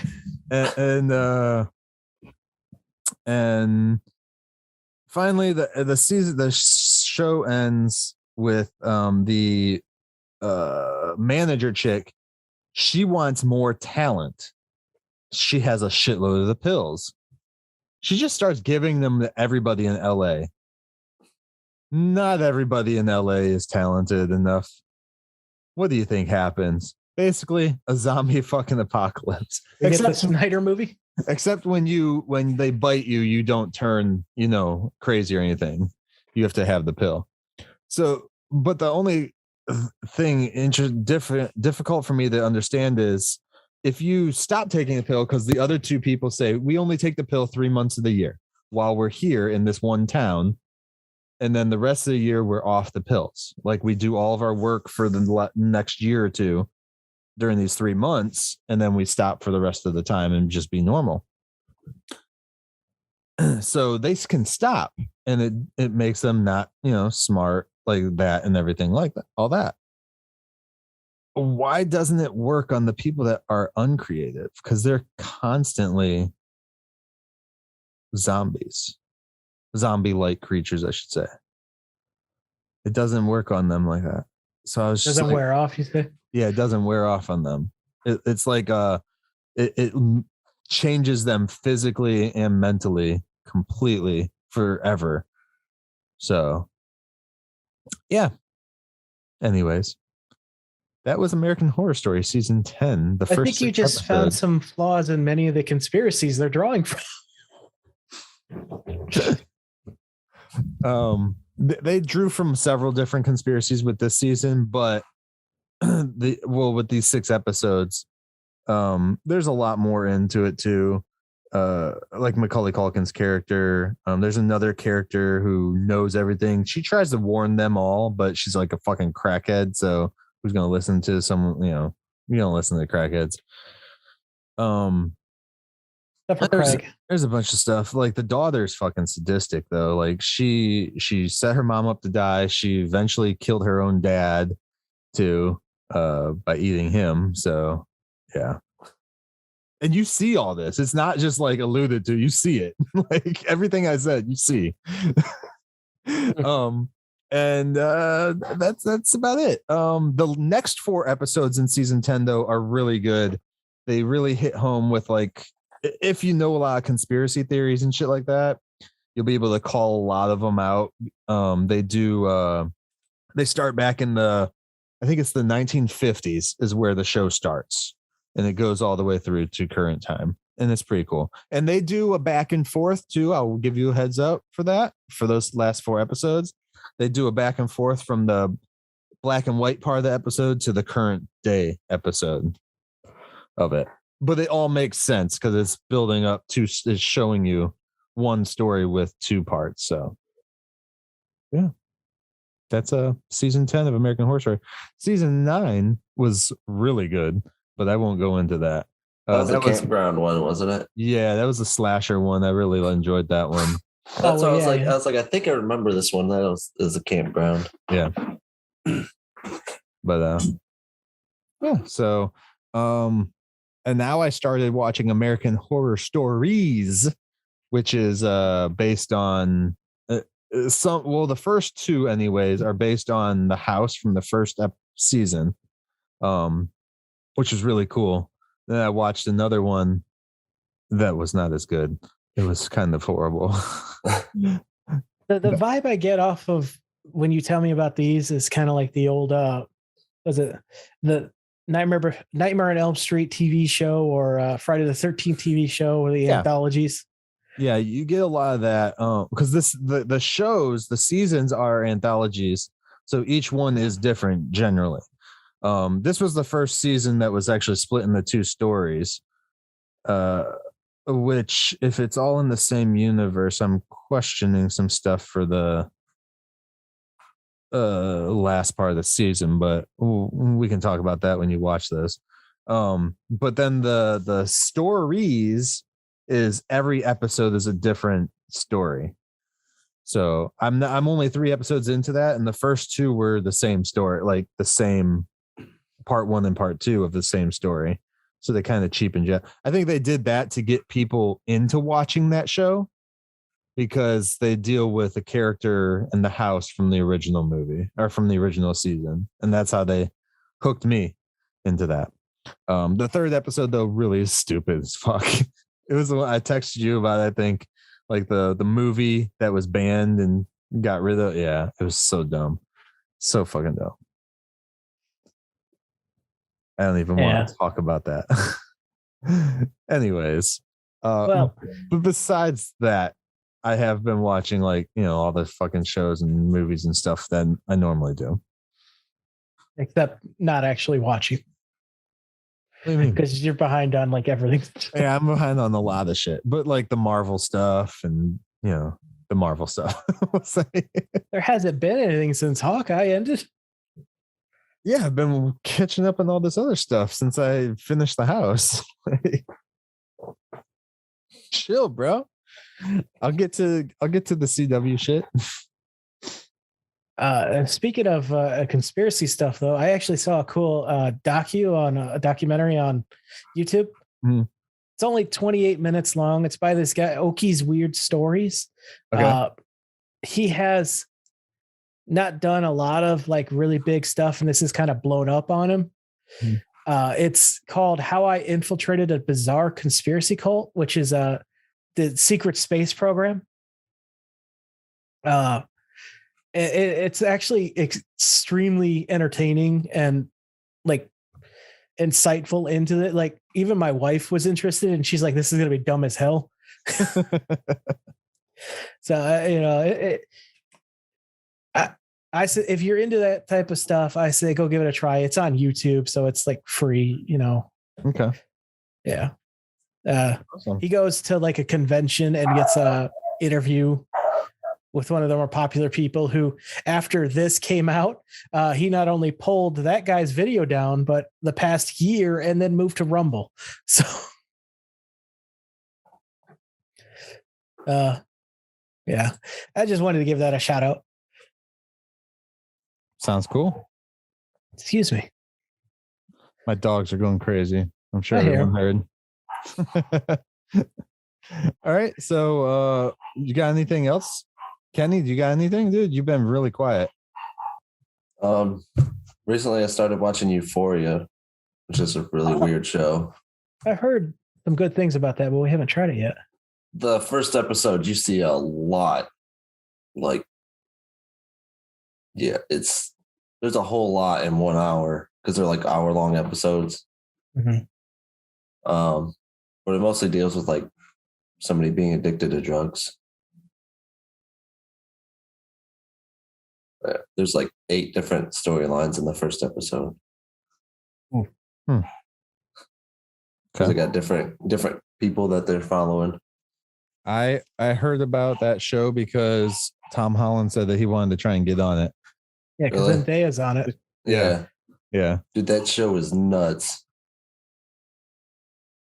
And I'm Tom only Holland like halfway through the second episode, and I'm just like, this is getting crazy. My wife was talking about trying it because she likes the Zendaya, her performances, and supposedly this is like she's really going for it in the show. Oh yeah. Yeah. There's some funny parts in there too, but like most of the time it's really dark. Mm-hmm. I think she's gonna be a really good actress to keep following because like she's in Dune. She doesn't have any lines really. Really? But she's pretty good in that though. Just her appearance and the way facial. She's gonna have a bigger part in part 2. Oh yeah. Yeah. If they ever make it. Oh, it's good. It's gonna be made. How popular it did or was. Talking about movies we might not get made. When are we ever getting Avatar 2? Supposedly next year, I believe. So they're like, geez, dude, they've been promising that for like ever. Yeah. Yeah. He started making those before Disney even acquired them. I don't give a fuck. He can just keep them. I want more Mech Pocahontas. No. Watch Ferngully then. That got mechs. They got avatars somewhat. Well, then where's the mech? In my pants.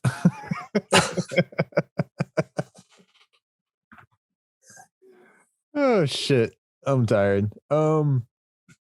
No, so what the fuck else is there, dude? Like we did deaths, we did the CW shit, we did the wrestling, we did the American Horror Story stuff. I had a lot more to say about that, but I am not in the mood.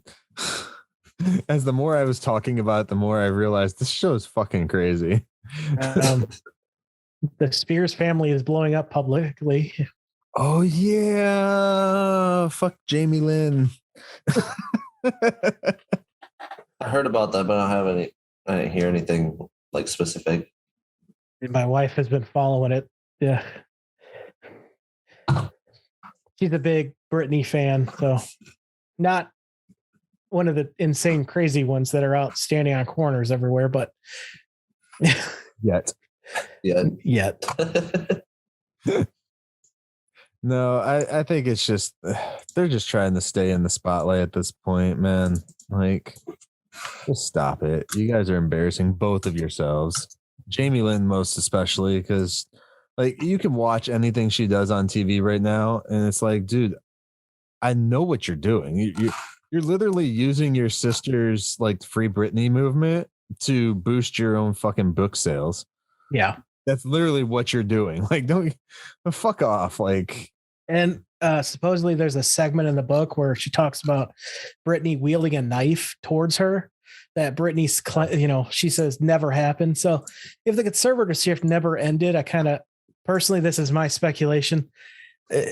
I feel like this could have been a smear campaign to try and like, hey, she needs to be under this. Right. Maybe her dad was giving her kickbacks or some shit.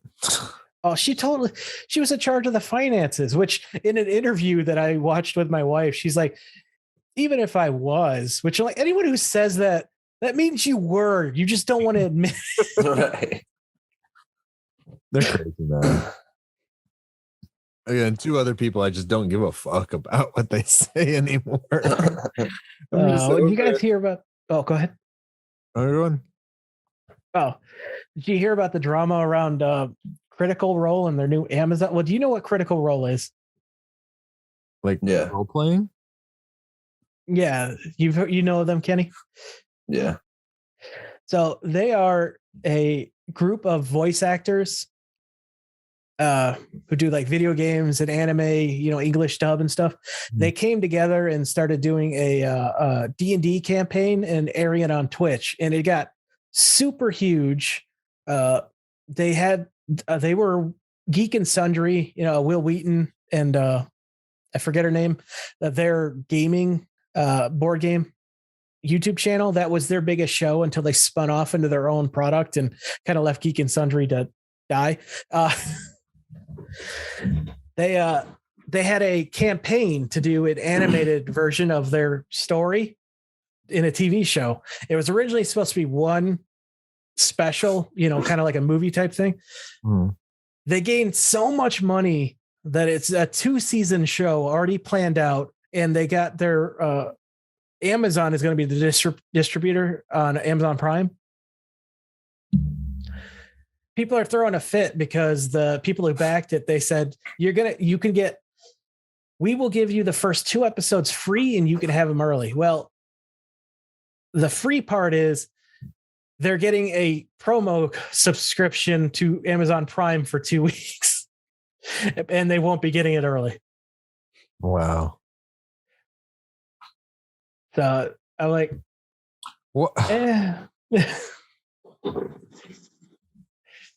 Amazon cheap ass.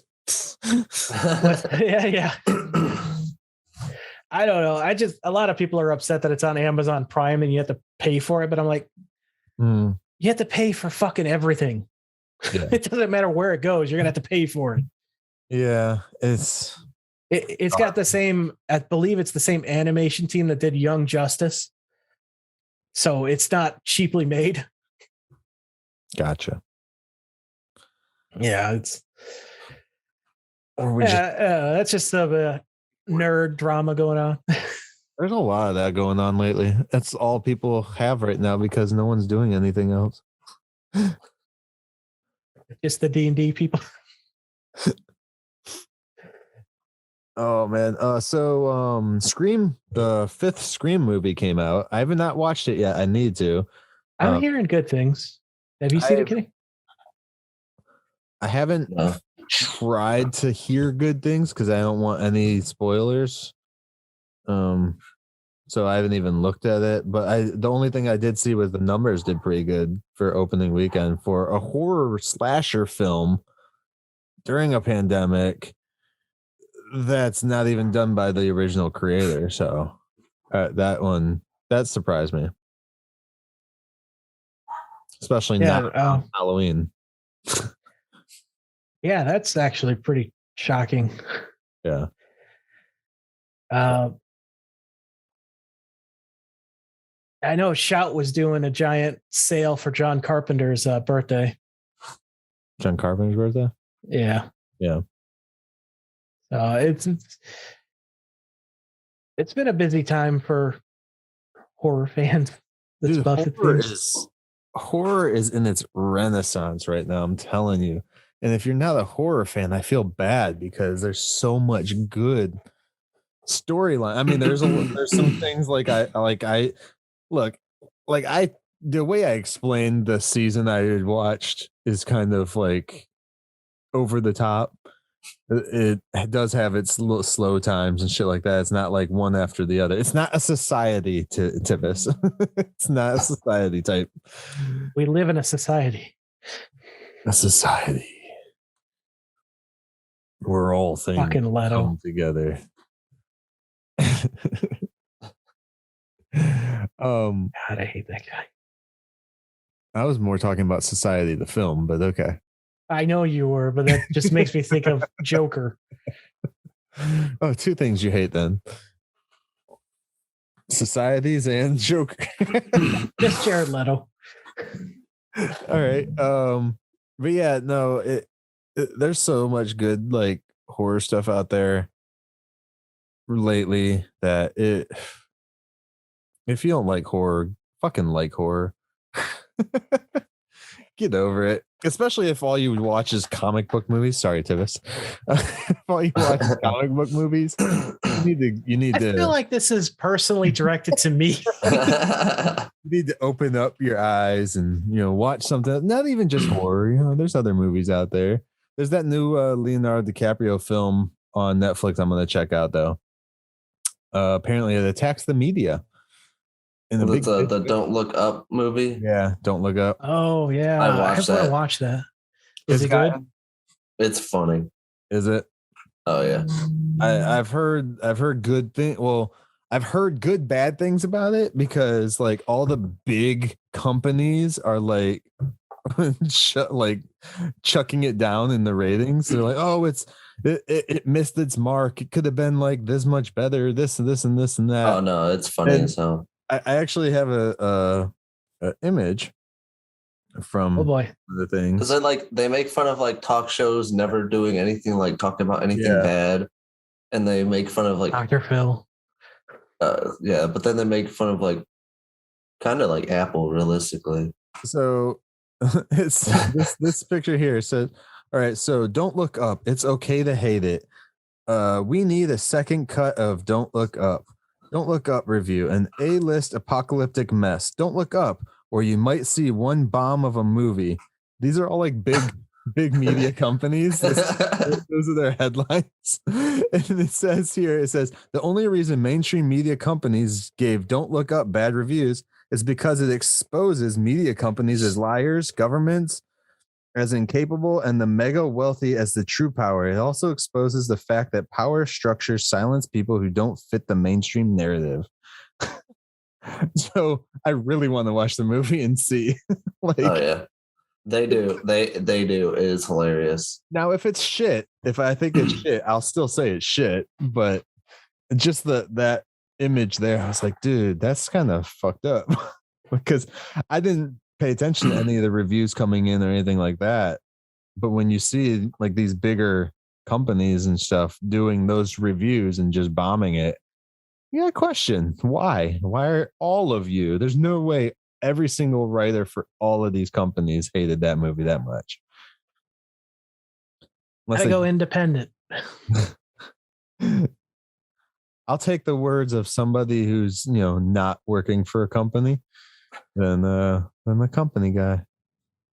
Yeah, they pretty much are making fun of the media for being, all they care about is, things that are popular and stuff, and don't care about real stuff. Yeah. They're like pretty much saying that, if something big like that would happen, people would just not really give a crap until it's too late. Yeah. I mean, that's true. Because they're too full of, like keeping up with the Kardashians. Another That's good kind of how one. they show it. Yeah. So I went to look at its Rotten Tomato score because I was curious. Yeah. The critics 55%, audience 78. That tells you something right there. Right. Yeah, that's interesting. Leo's pretty good at it too. I mean, it has a stellar cast.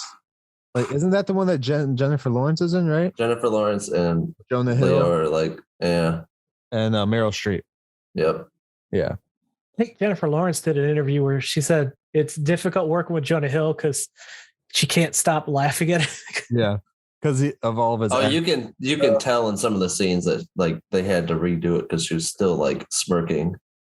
Which I hate the way that they use that headline. They tried to use the headline to make it seem like, oh, Jennifer didn't like working with. That's fucking clickbait shit. They do that all the time. Yeah.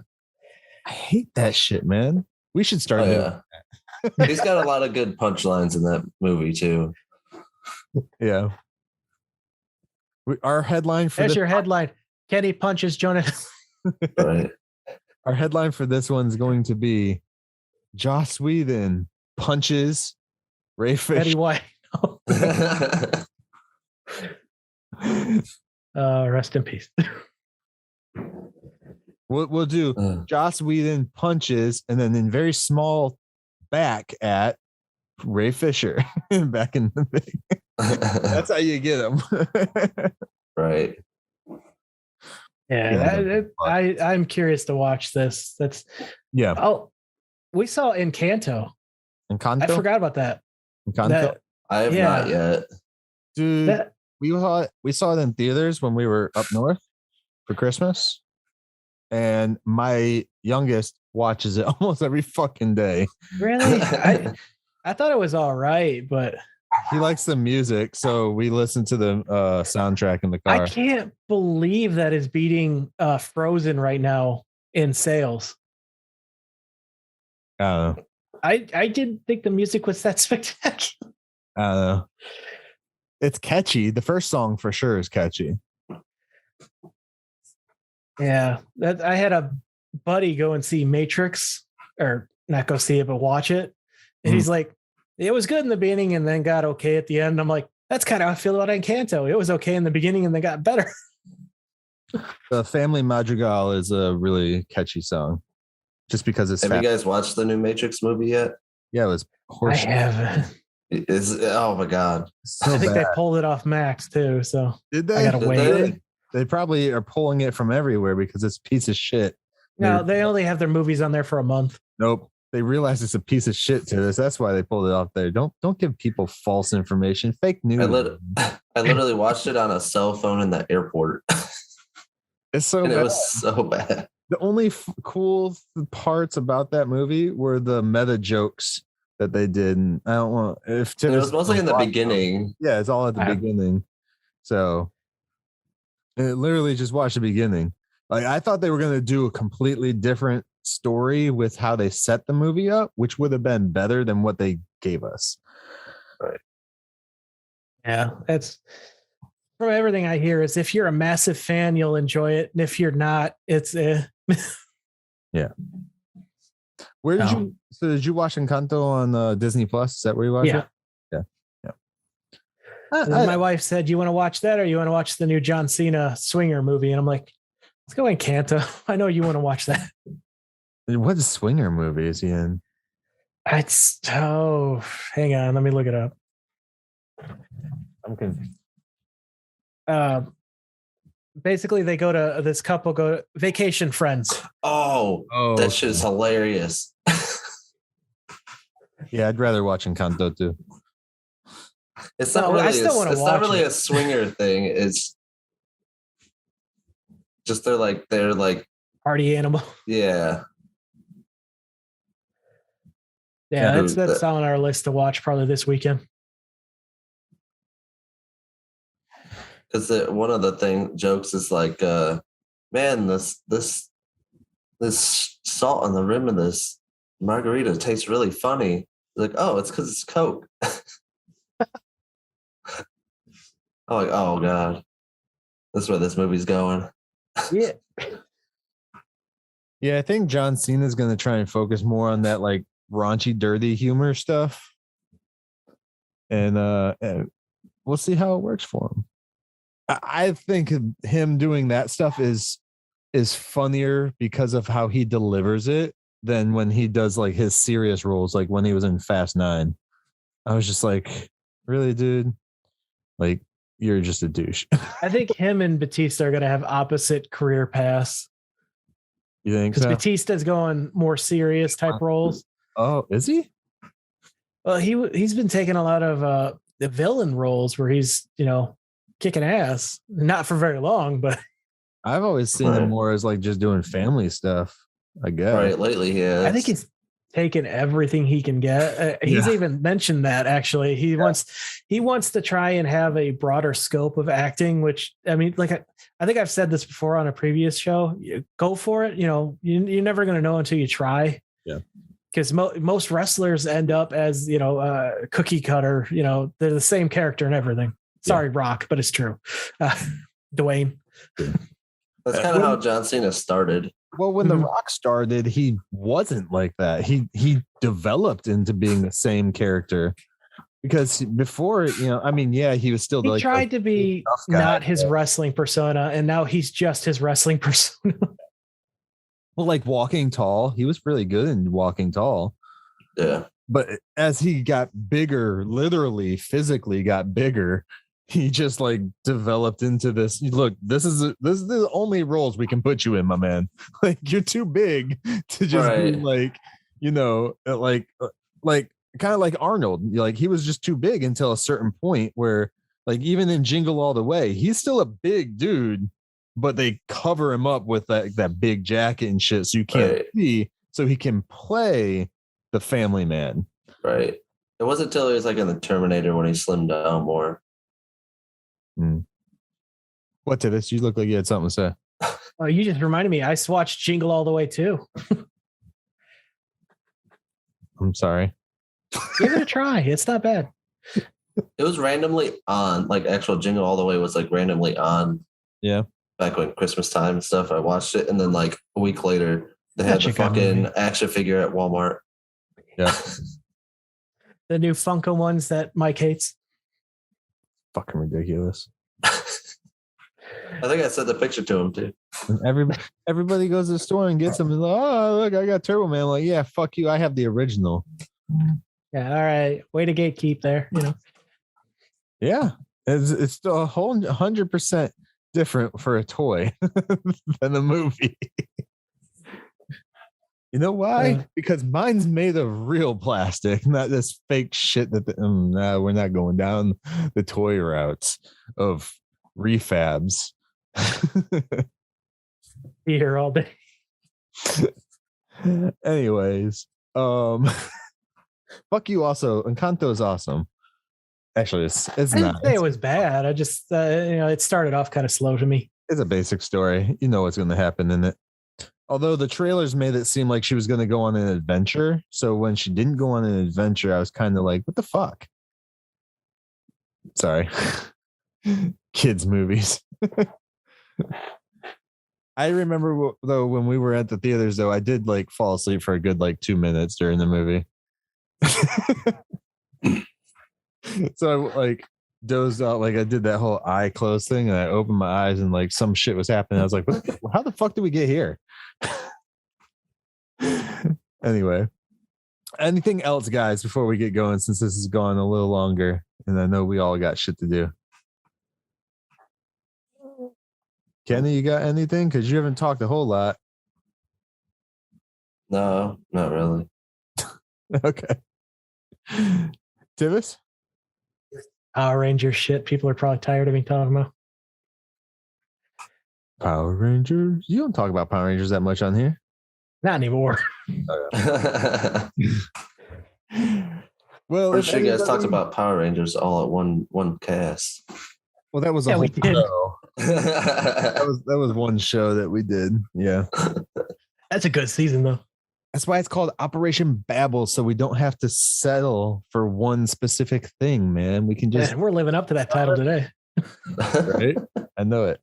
All right. So with that said, guys, let's get out of here. Tivis or Kenny, any last words before we head out?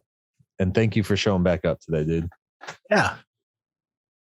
Nope, just go watch Euphoria. It's pretty good. Awesome. All right. Tivis, what'd you think of today's episode? I liked it. Awesome. With that said, my quote today is going to come from I can't wait to hear it. the great Bob Saget. All right, here we go. I have the brain of a German shepherd and the body of a 16-year-old boy. They're both in my car and I want you to see them.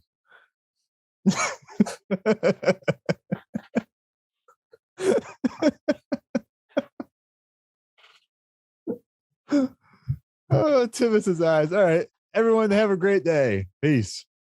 Later. You just finished another great episode of Operation Babble. You can catch every episode of Operation Babble on all your audio streaming services, including SoundCloud, iTunes, Spotify, Stitcher, Radio Public, and more. Don't forget to like us on Facebook at facebook.com/Operation Babble and join the conversation today by searching for the Operation Babble group on Facebook. Links also in the description. Thanks and have a great day.